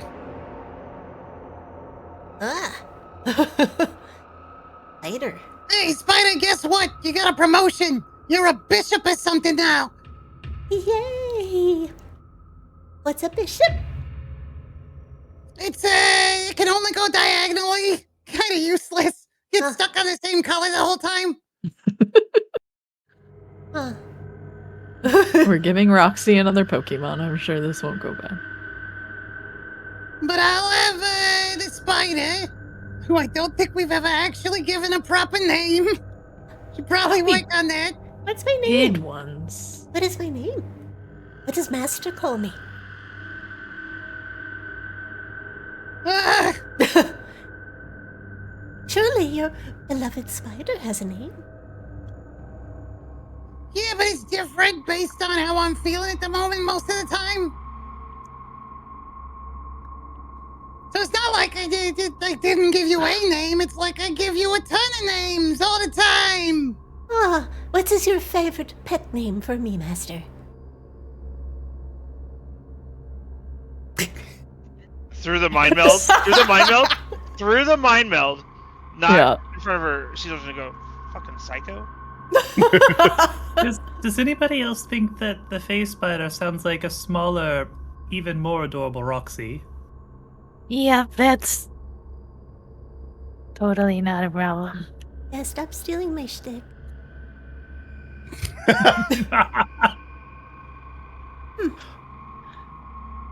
But I could have sworn we gave her a name at one point, but maybe we didn't. I feel very confident that you never gave her a name. Wow. I Okay. feel very confident in We're that. usually so good at that. Don't be as All right, fond of Cosmo, this is on you. Yeah, I have an idea. I'm just trying to get it to form properly in my head to give me the right word. Face jump. Coslo.exe has stopped working. Face spider jumps on Wagnoodle's face. Jesus Christ. giving some Gary energy right now. Feeling very Gary here.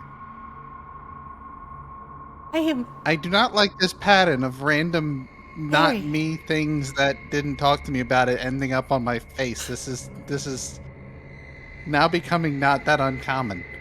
My name is Wagnoodle. But I think that one's taken. Gary, I'll be honest with you. Identity theft is a serious crime, and I do carry lethal force. Oh, He is lethal force now. Roar! right. Master, I am okay with Gary.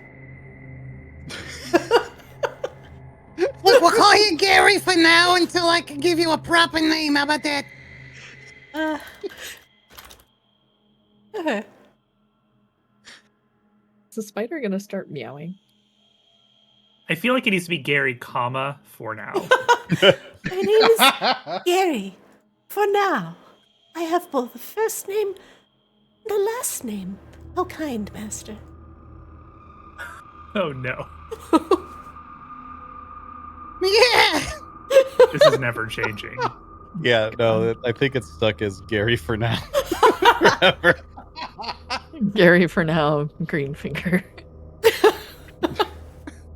The GFG. All right. I'm gonna put this in my bag. She puts the sparkly fucking Glue covered. bag. Cosmo Don't shove has it it. in with a mirror. Is that glitter? I remember when Grabella carried this around at first, and then we had to give it to Azrael because it was influencing her too much, and we've come full circle. Face jump. Nah!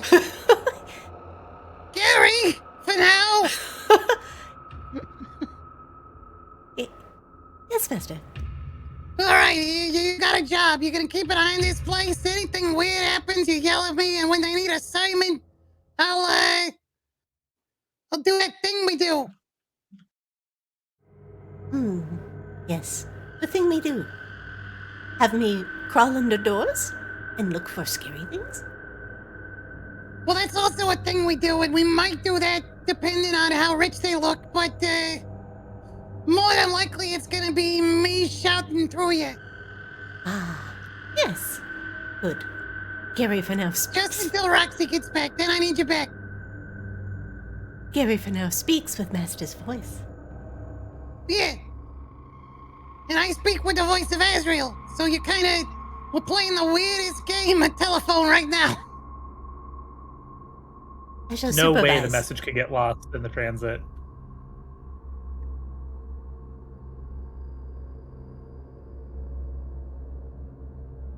This Gary for now gives you a small salute. As you wish. I assume Gary uses like at least 3 arms to do it. At least the fourth one just it's there for balance. Whatever happened to those fuck off spider drakes that were getting raised in here? I think they fucked off. I just now noticed that it's actually Gary for. Like I thought it was just Gary for now, like for now. But I see that you actually made his last name for now. So he's something like Fornow. That's all French like. Fornow. Sounds kind of French.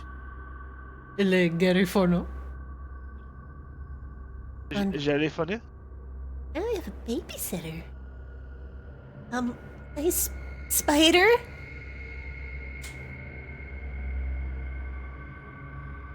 You not like spiders?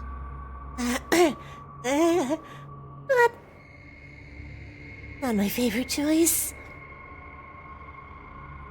Well, that's one of Azrael's spiders, so you're gonna have to get used to it.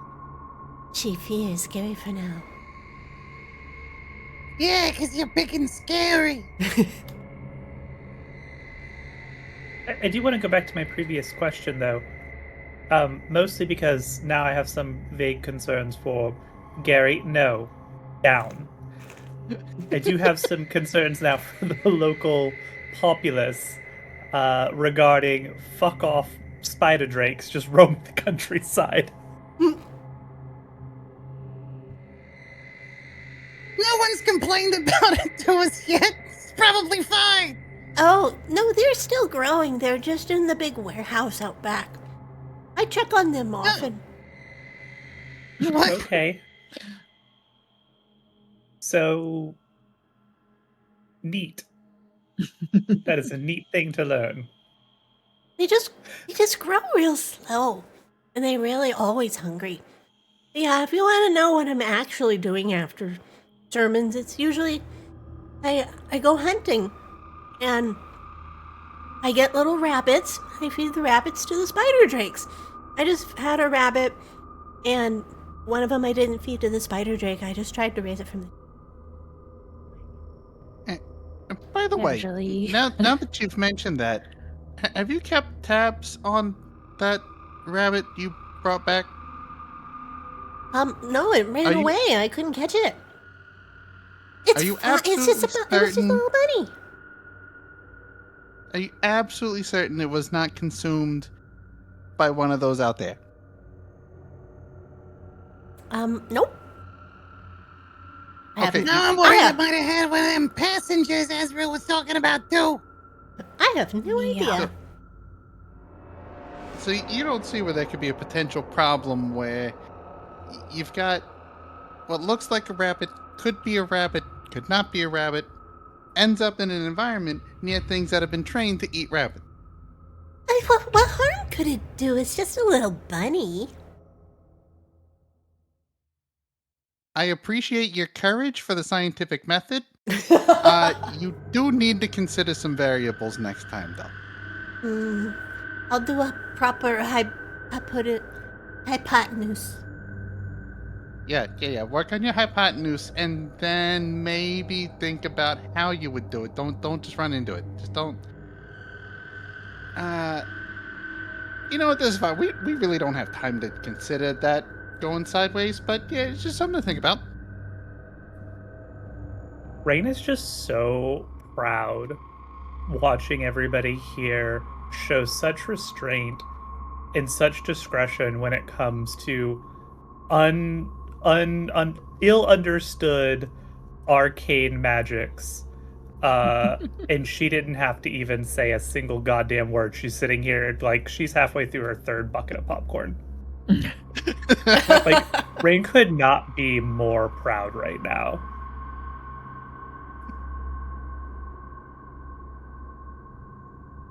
Gary, for now, Face jump. It is time for your sensitivity training. Onward. Gary, for now, points to the door.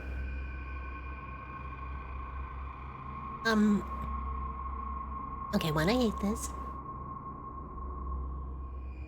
Right. And go. Sensitivity training from someone who can only say HR. Yeah. Think of it this way. The sooner you get it done, the sooner you can be back here. And we can do that thing. Talk to your sister. Right. Her poxy. They leave.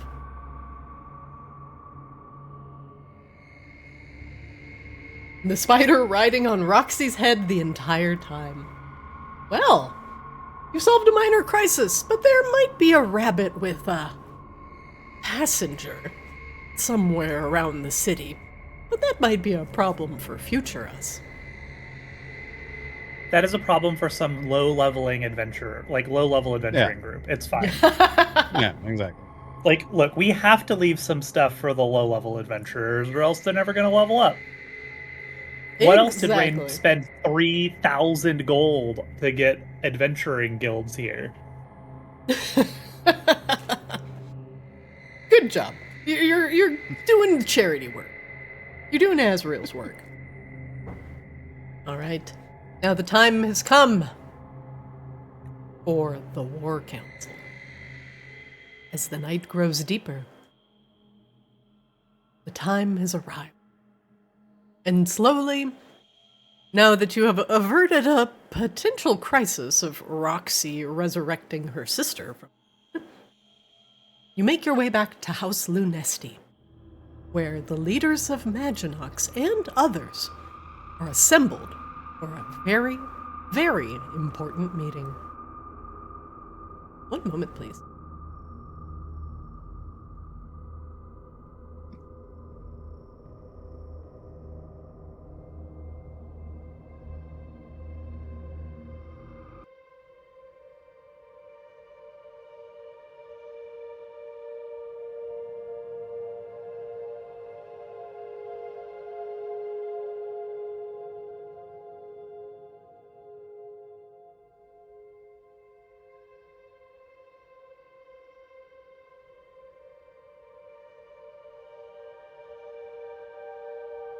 In the lower halls of House Lunesti,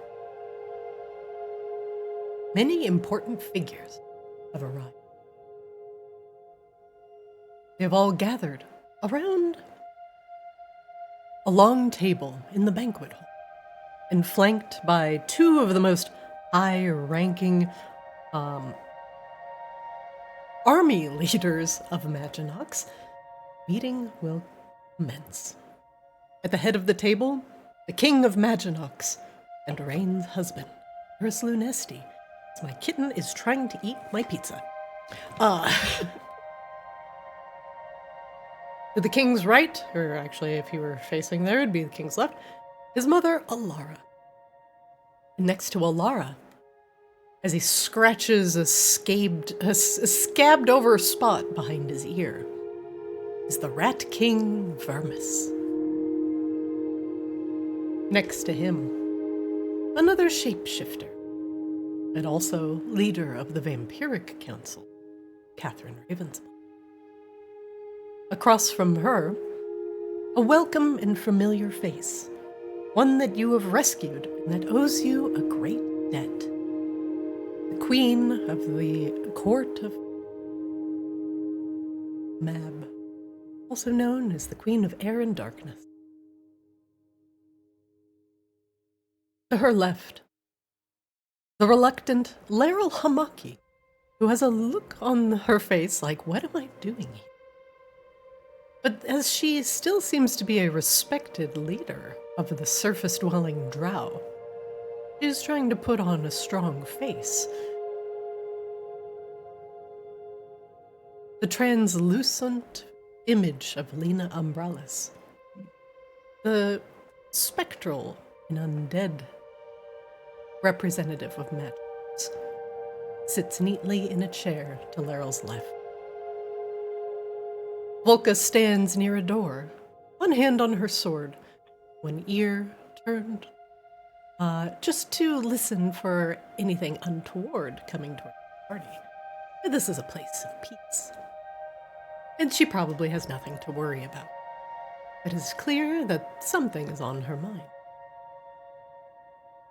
On the bottom right-hand corner of the worm-haired Medusa Annalie, seismomancer and prior professor from the Obsidian Halls, stands next to Charlindra, as they are both holding a small stack of reports that have been requested from the group. King Eris taps a glass on the table and calls the War Council to order. Greetings, everyone. I'm glad you have all gathered here. I'm honored to be in everyone's presence. As representatives of the Court of Night, we are here with some dire news, and that Maginox may be under threat by the encroaching Magmarans that have occupied Vakaris. They have left Magmara in droves in order to occupy the Vaki city, and are now bringing the poison known as the Slow closer to our kingdom. It is imperative that we stop the Magmorans from utilizing the slow and not allow it anywhere near our precious city. We have come to understand that the Magmorans have beseeched some powerful allies. The Underdark dwelling denizens, the Lothian Drow. Laryl's face visibly. And the mysterious and rumored long dead frost elves of Asir, also known as the Illumi. From what our spy has told us, is that the Illumi wish to regain control over all of the world trees of Arctis, and thereby control the flow of magic throughout our continent. As many of you are aware, the world tree Tapir is situated in the ethereal plane within Maginot. Although it cannot be seen by most outsiders, it is still a presence that we must protect. The Magmorans have beseeched the Illumi in order to regain ley lines of magic, ones that Novus had once burned away, reattach them, Nora.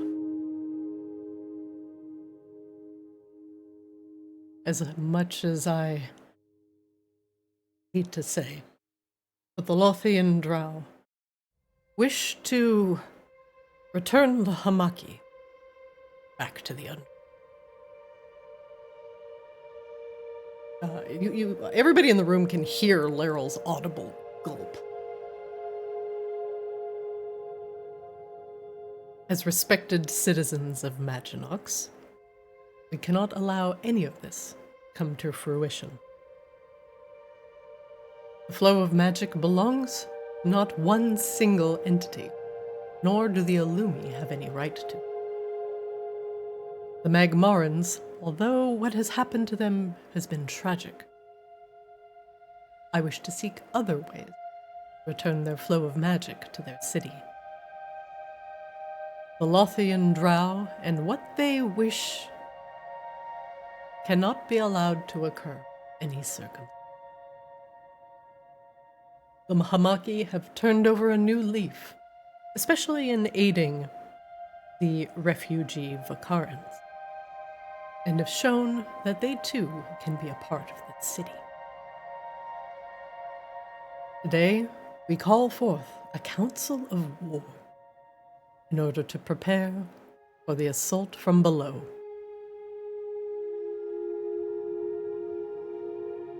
Eris gestures to Raine and the party. Do you five have anything to add?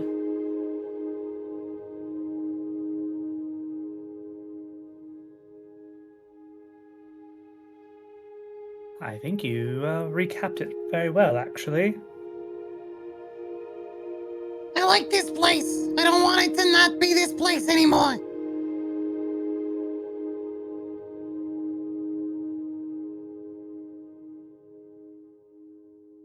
And together, we will do anything in our power to protect Maginot.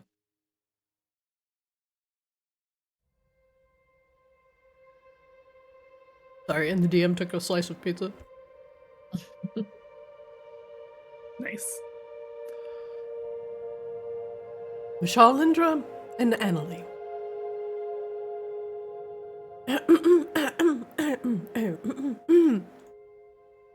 They're both passing the papers like back and forth to each other in order to get one of them to do the report.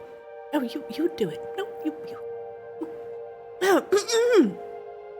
Finally, Charlindra takes the papers. Yes, right. She keeps looking up at Gerbella and back down at the papers and up at Gerbella and back down at the papers. Right, so... She just looks really nervous. Just imagine everyone in the room is naked! She stares at Gerbella. Gerbella gives her a thumbs up. Okay. Right.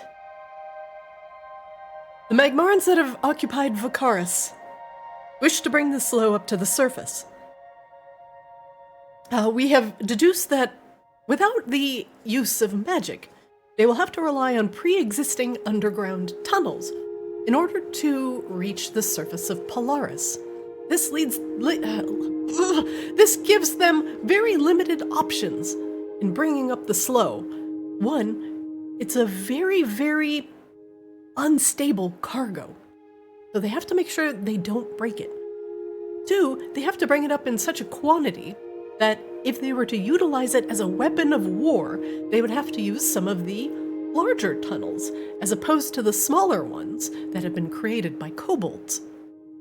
Now, while the kobold channels are numerous and have been plaguing Vakaris for years, they are vastly too small for the Magmarans to traverse.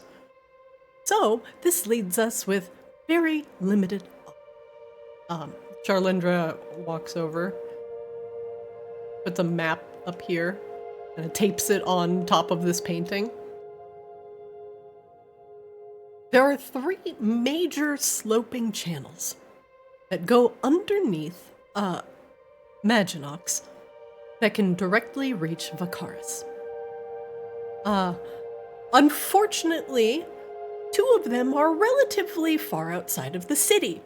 Now, I say unfortunately, but this would allow the Magmarans to potentially set up a little bit quicker and give them more options to hide. Some of them are a little more uncomfortably close to where the Somniari are current. Another one is a little bit further away and closer to where many of the orcs are situated. She points to a place to the northeast. I'm actually going to bring up the map of Arctis here in a second.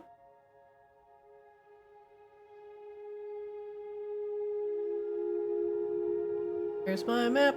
Here's my map.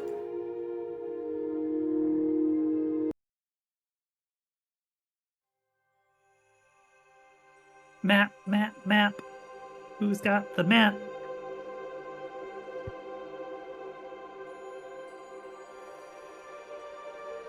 Now, as I said, aside from the kobold tunnels, which are primarily situated in a mountain that Grabella currently resides at, there's only one tunnel there. And it's kind of single file, relatively small, and does lead directly to Maginox.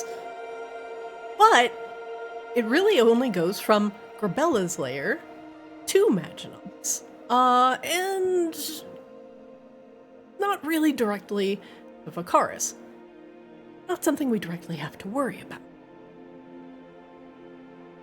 But, she points over at Laryl, we also know that the Hamaki came from the Underdark to Maginox. So we researched a little bit about their pathing and their tunnel, and unfortunately that one leads directly to... Arlindra bites her lip a bit. Right underneath the Church of Eternal Night. Oh, great!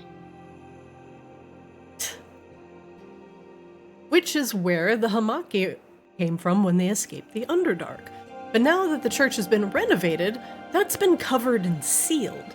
But I don't think it's going to be a problem for the Magmarans to break through. The other one, like I mentioned, is a lot bigger and closer to where the Somniari are situated here. The other one, to the north, is a bit closer to where some of the resident orcs of Polaris reside. I'm a little concerned that if the Magmarans decide to choose this route, they might try to convince the orcs to also join them on this relatively foolish crusade. If they do this, the orcs do have a direct path to the coast, and could potentially launch a seaworthy effort. Going from the northern coast here to the Maginox docks. I'm a little concerned, but I don't think the Magmarans are going to do that route. They've never been known to be good swimmers. So, my gut is kind of telling me that they'll probably choose this tunnel here, one near the current Somniari encampment. That way, they could take the Somniari as hostages, attempt to leverage them against Maginox. The direct tunnel under the Church of Eternal Night is also a potential problem. It would be noisy, and it is directly in the city. But also, we're here, and we could probably fend them off pretty quickly. So if I were some sort of army general, I don't know. I'd keep an eye on the Church of Eternal Night, but I'd be most worried about the Somniari. They seem more like opportunists, and utilizing the slow and hostages seems like something the Magmarans would do.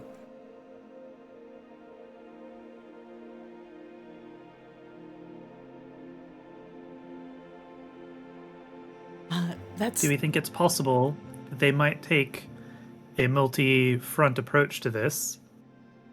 I would imagine, based off of the information that we have, that the Lothian Drow would not be terribly interested in marching with the Magmarans. They seem to have their own motives. They seem to want to take advantage of the chaos that would be created by the Magmarans, more so than fight alongside them. Laryl nods in response statement. This is true. They've never been known for being frontline warriors. If they have come for the Hamaki people, they're going to do it after the Magmarans have breached the city somehow. It's take away people, kidnap them in the chaos. That would say to me that perhaps the Magmarans will come out, as you suggest, near the Somniari, but maybe the Hamaki will lie in wait, coming through the Church of Eternal Night passageway, once the Magmarans have engaged us and otherwise occupied our attention. Laryl nods. It's also worth noting that it sounds like their ultimate goal here is to reach Tapio, but I would say that we shouldn't let any slow get out onto the surface whatsoever if we can help it. That is correct. And if they were to try and reach Tapio, this would mean that they would need access to the ethereal plane, which, as we know, the Magmarans are heavily without magic, can probably not access freely, which is why they would need the Illumi.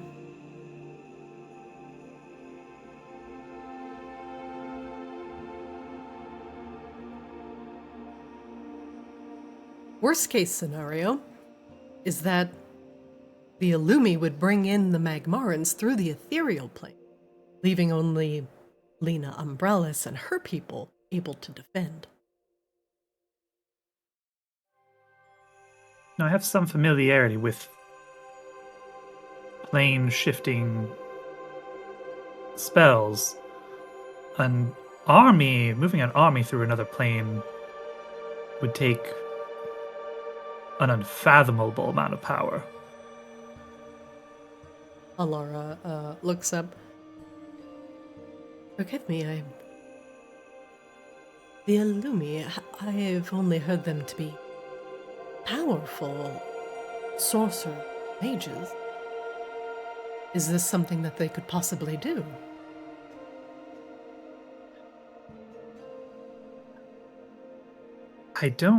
I would be surprised if they could do it via brute force. My concern would be, do they know of holes or gates somewhere that would allow them to pass a large number of people through? Are we aware of anything like that?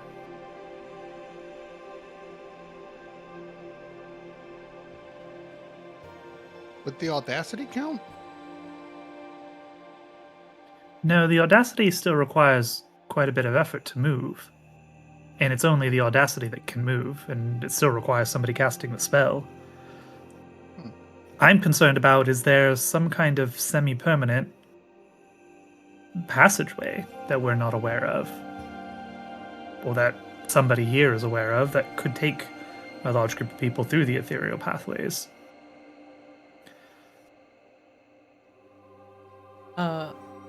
Lena kind of shakes her head. She doesn't seem to know of any place. So, if that's the case, then, and we do think that they are going to march, there's not really any point to them marching their whole army up through a lava flow. If the Illumi are committed to brute forcing them into the ethereal plane, that's something they could do from anywhere. That is true. And what involves taking Tapio? It is not like they can merely uproot the tree and take it back with them. They would have to sustain, they would have to stay within Maginox and occupy it through Vakaris. It's also worth noting that the Illumi seemed particularly afraid of the slow, which, given what we understand of it already, is not terribly surprising for a group of innately magical ancient elven spellcasters. It's sort of antithetical to them. So I doubt very much that they would want to travel terribly far with the Magmarans in close proximity. That is true. So given that, my concern would be the Illumi supporting the Magmarans from afar, or simply trying to get to Tapio themselves directly. Oh geez. Get to Tapio directly themselves to do whatever it is they want to begin doing, while the Magmarans secure the city. And I still leave with concern that the Hamaki will come up elsewhere as well. I'm worried about this being a potential three-pronged assault. So what do you propose, Raine?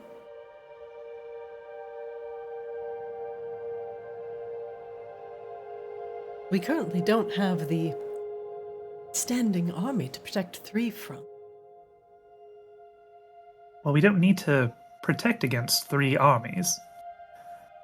The Illumi and the Lothians are not terribly great in number, I would imagine. I mean, we just learned that the Illumi are even still alive at all. And Laryl, correct me if I'm wrong, but the Lothians can't number in the thousands here. Otherwise, they'd be much more of a threat, and we would have known about it long before now. They wouldn't have waited for the Magmarans to take the front. It is not the Lothians that are numerous, but their servants are. Many houses have more servants and slaves than they do actual Lothians. Interesting.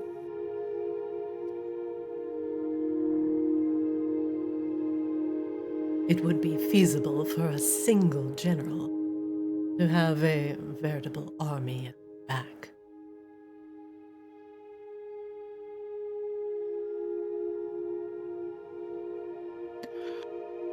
Well, we do have one standing army.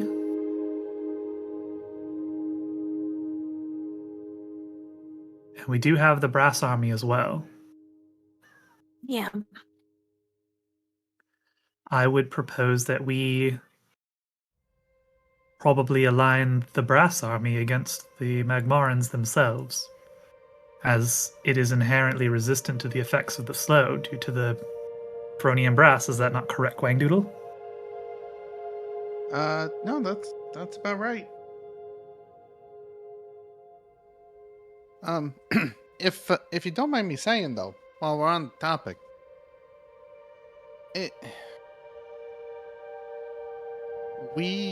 what are our options in terms of, say, these tunnels that we're expecting them to use, right? Annalie nods. We have the capability. We have the capability of collapsing these if we need to, right? Annalie nods. That is entirely true. We could feasibly just collapse all of these tunnels, but there are two things we have to worry about. One, some of these are very structurally sound and could cause some problems within Maginox. Seismic activity within the city is relatively rare, and collapsing too many of these at once could cause an influx to the city that could cause enough damage and enough chaos that would allow the in. Two, some of these tunnels aren't just natural lava flows. While they could potentially be collapsed or filled with something else, we are concerned about the Vakarans eventually going back home and reclaiming Vakaris. Collapsing the tunnels would extend that timeline significantly. So what if we Okay. just focus on the ones that we don't want them coming through? Essentially Yeah, drive them to where we want them. I think Right. that's the best course of action. The only downside is that if we do collapse the tunnels, the Magmarans will know that we're coming. Or that we know what they're trying to do. And that they would be aware that the only remaining tunnel would be a trap. That's just something we would have to keep in mind. Surely they're not stupid enough to think that we would be completely unaware of a giant force mobilizing towards the city. Right? They might actually. We only found out about it because we got some really good spies. That's true. Still, it would be awfully foolhardy for them to think that they're completely unknown. Right. And here's my point: is we don't need to completely try to shut them down. We need to outlast them. We need to slow them down, make them take the longest route they have to, make it the most difficult journey, just basically put a strain on their supply line, put a strain on their morale, and it limits how much you actually have to kill. Now, if everyone here just wants to obliterate the crap out of them, that's another option. We can go down that list. Roar!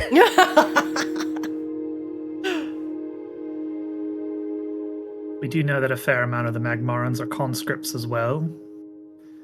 Can't imagine they're too keen on being marched to take another city. And the morale has probably taken a small hit. They might have been just emboldened by the occupation of Vakaris, but they can't occupy both Vakaris and wage war on Maginox simultaneously. They would have to take a significant amount of force away from occupying and protecting the city. Right.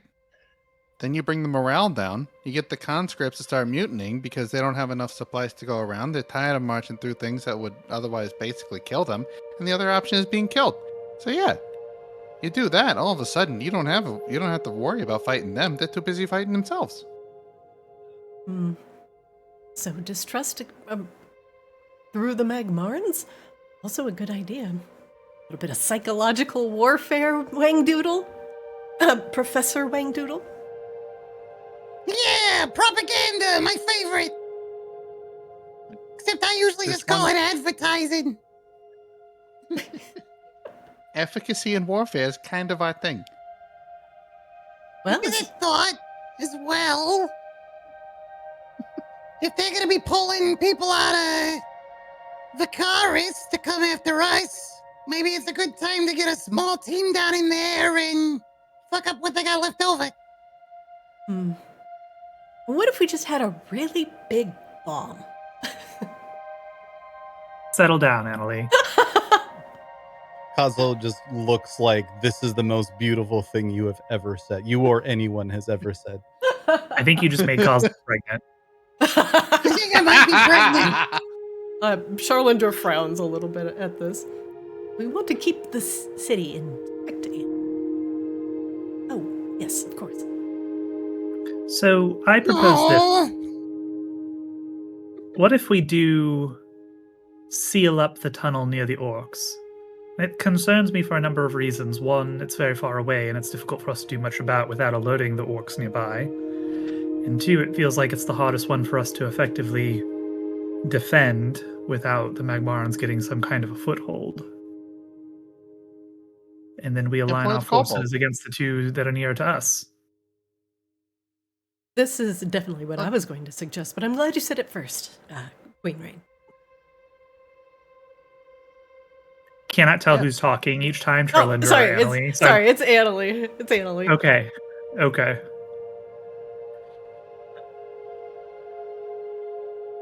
Yes, If that is a getting access to fantastic tunnel's idea. problem- Go ahead, Wang Doodle.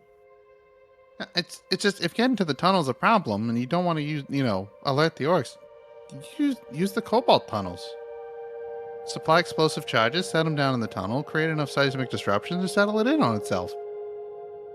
Oh, Wang Doodle, where would we, Professor Wang Doodle, where would we get enough kobolds that we would trust with an outrageous amount of explosives? I had a few. You can trust any kobold with an explosive once. And any that didn't follow Sick will be good for at least one mission. Wow. Okay, so Kobold we're way. I would like my kobolds back, please. So we are agreed. Annalie, is this something that you can spearhead, the sealing of the orc tunnel? Yeah, absolutely. As long as Grabella's kobolds are okay with a couple of quick lessons in, splunking. Just don't use their maps. They're wrong. Oh, I've seen Or kobold let them maps. use They're their full own of maps. creative the map isn't energy. wrong. The map wasn't wrong. The map was just very difficult to read. It Cause wasn't the- It was wrong. both. It was You just both. had to have kobold brain to read it. Yeah, I did tell the kobolds to hand them out to any Magmarans if they saw them, for the record. Coslow, you still have that stash of explosives that I helped you liberate, yes? Well, the That gunpowder, stash yeah. of explosives narrows it down a lot, I bet. The one that I helped procure, I feel like should narrow it down a lot. Yeah. The literal Yeah, room full of black powder. Yeah. Yeah, The I think it's in my budget, bar. yeah. You have explosives in your bar? Nope, but we're gonna parking lot that topic, Annalie. Parking lot it. Right, but the Nope, It's in a parking lot. vault. It's very safe. Who's grating some of the cocktails? Coslow, is that something you can coordinate with Annalie to make sure there are proper charges set up for demolition of this tunnel? And Yeah, Grabella, can you assist in training alongside Annalie with your kobolds to ensure their maximum success rate? Yeah. I mean, they've watched Coslow enough. They should be good at it eventually. oh, I'll teach them how to use bombs. Yeah, I'm gonna bring Coslow with me. Yeah, no, okay, so the three of you coordinate on collapsing that tunnel. All good? Yep. Great. the Rat King raises a tiny hand. Yes, Your Majesty. I would very much like to join. Yes, I would like to traverse the tunnels. We rats are very good at utilizing the kobold tunnels for getting around the city. Perhaps they have missed one or two or three. I was going to propose something I feel like similar, but hear me out. The sealed tunnel presently underneath the Church of Night. I imagine that that's sealed to the average medium-sized humanoid individual, drow, if you will.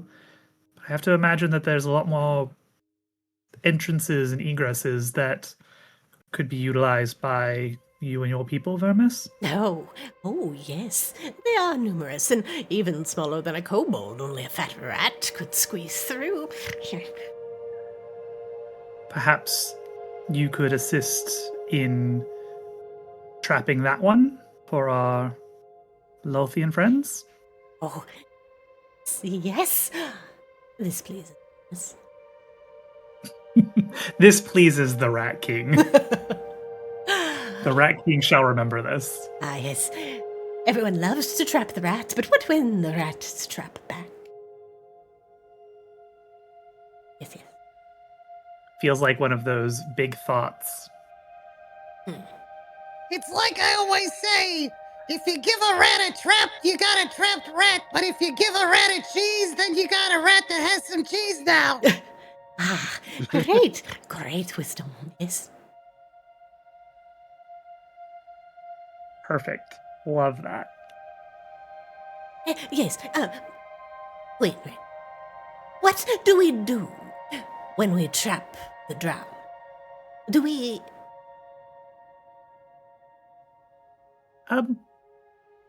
Laurel's like, yes? I want to say dealer's choice on this one, and hope that I don't regret it later. Yes. Vermis likes crunchy spider. Maybe pour molten cheese on them. Can we get a very large fondue set?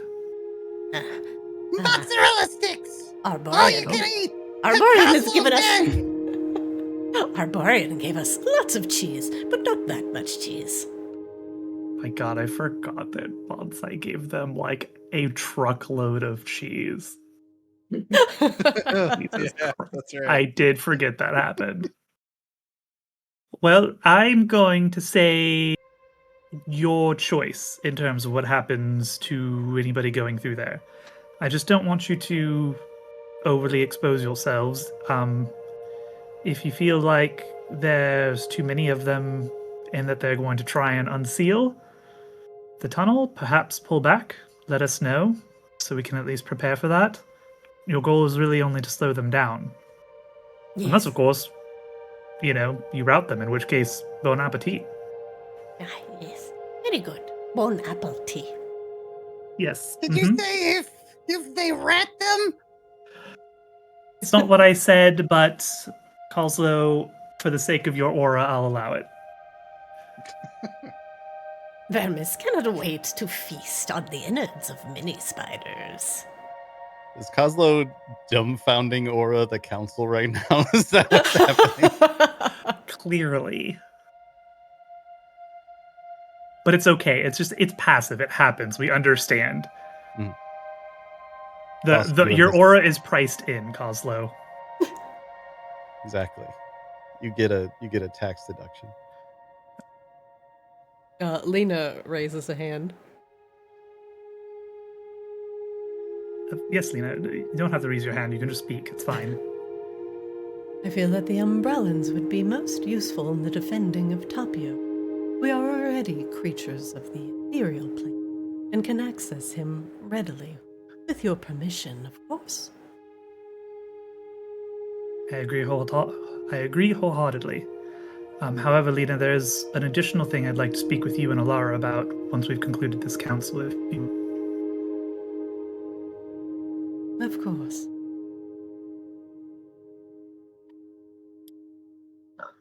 Well, that leaves us with one tunnel then. Yes, good. Mab just nods. The Omniori and ourselves are ancient allies. We will do what we can to ensure the protection of these Omniori people. We owe you a great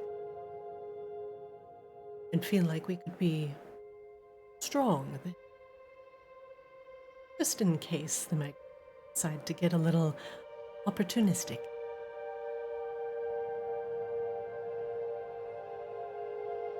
There's no objections for me. I would like to propose, though, that we station the Brass Army at the mouth of that tunnel as the first line of defense. It's not necessarily mine to do, so Coslo, Grabella, Seaswab, I want your blessing to do so, but I do feel like it is our most expendable and most effective resource in this regard.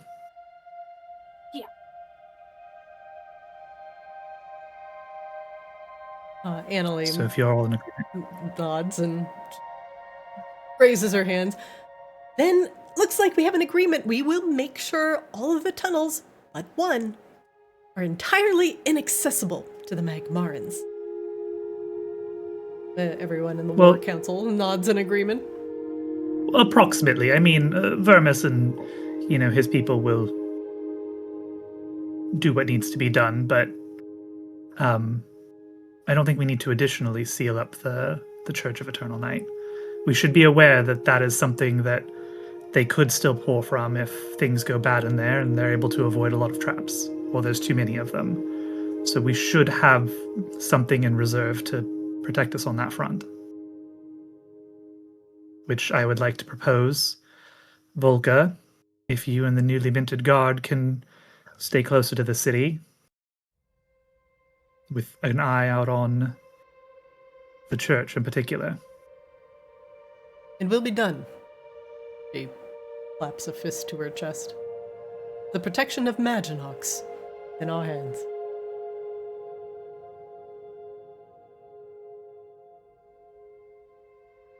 Well, I think we have a plan. Vermis is just the sound of him licking his lips fills the room. Wangdoodle, Seaswab, could I borrow you both? I would like to leave some gifts for our Magmaran friends in the main tunnel. We have at least a couple weeks. As well as Volka, between the spellcasters here, we could fabricate a lot of equipment very quickly. If you have any requests for armor and equipment, please submit those requisitions as quickly as possible. Of course. Our primary concern is of the slow, which armor won't do a lot of good against that. But we will take some basic provisions. I'll get you some numbers shortly.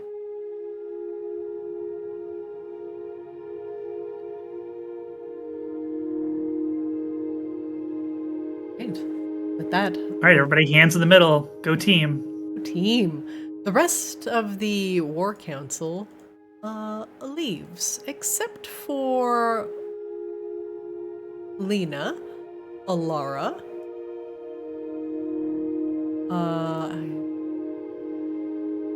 Kath?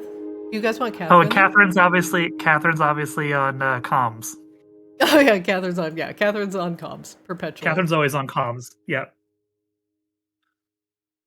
Strong comms, that one. Monkey. Lena looks over at Raine. What now? Was there something you wanted to speak with us about? Corbella will plop the skull on the table.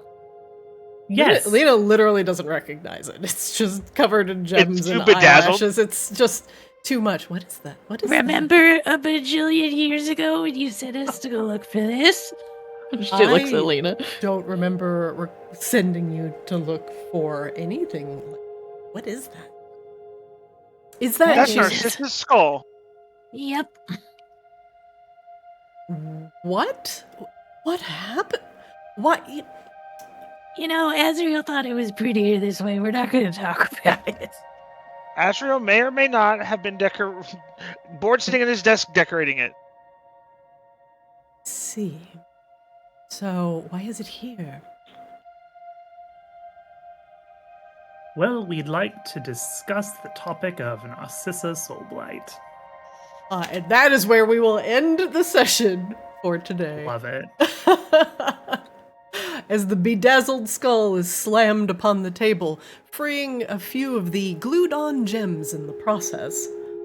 The eyelashes of the skull stare directly at those that have imprisoned her, unblinkingly, but fashionably. We will continue this discussion with the leaders of Maginox as you beseech them to free the Lich next week. But for now, that is the end of the session, everybody.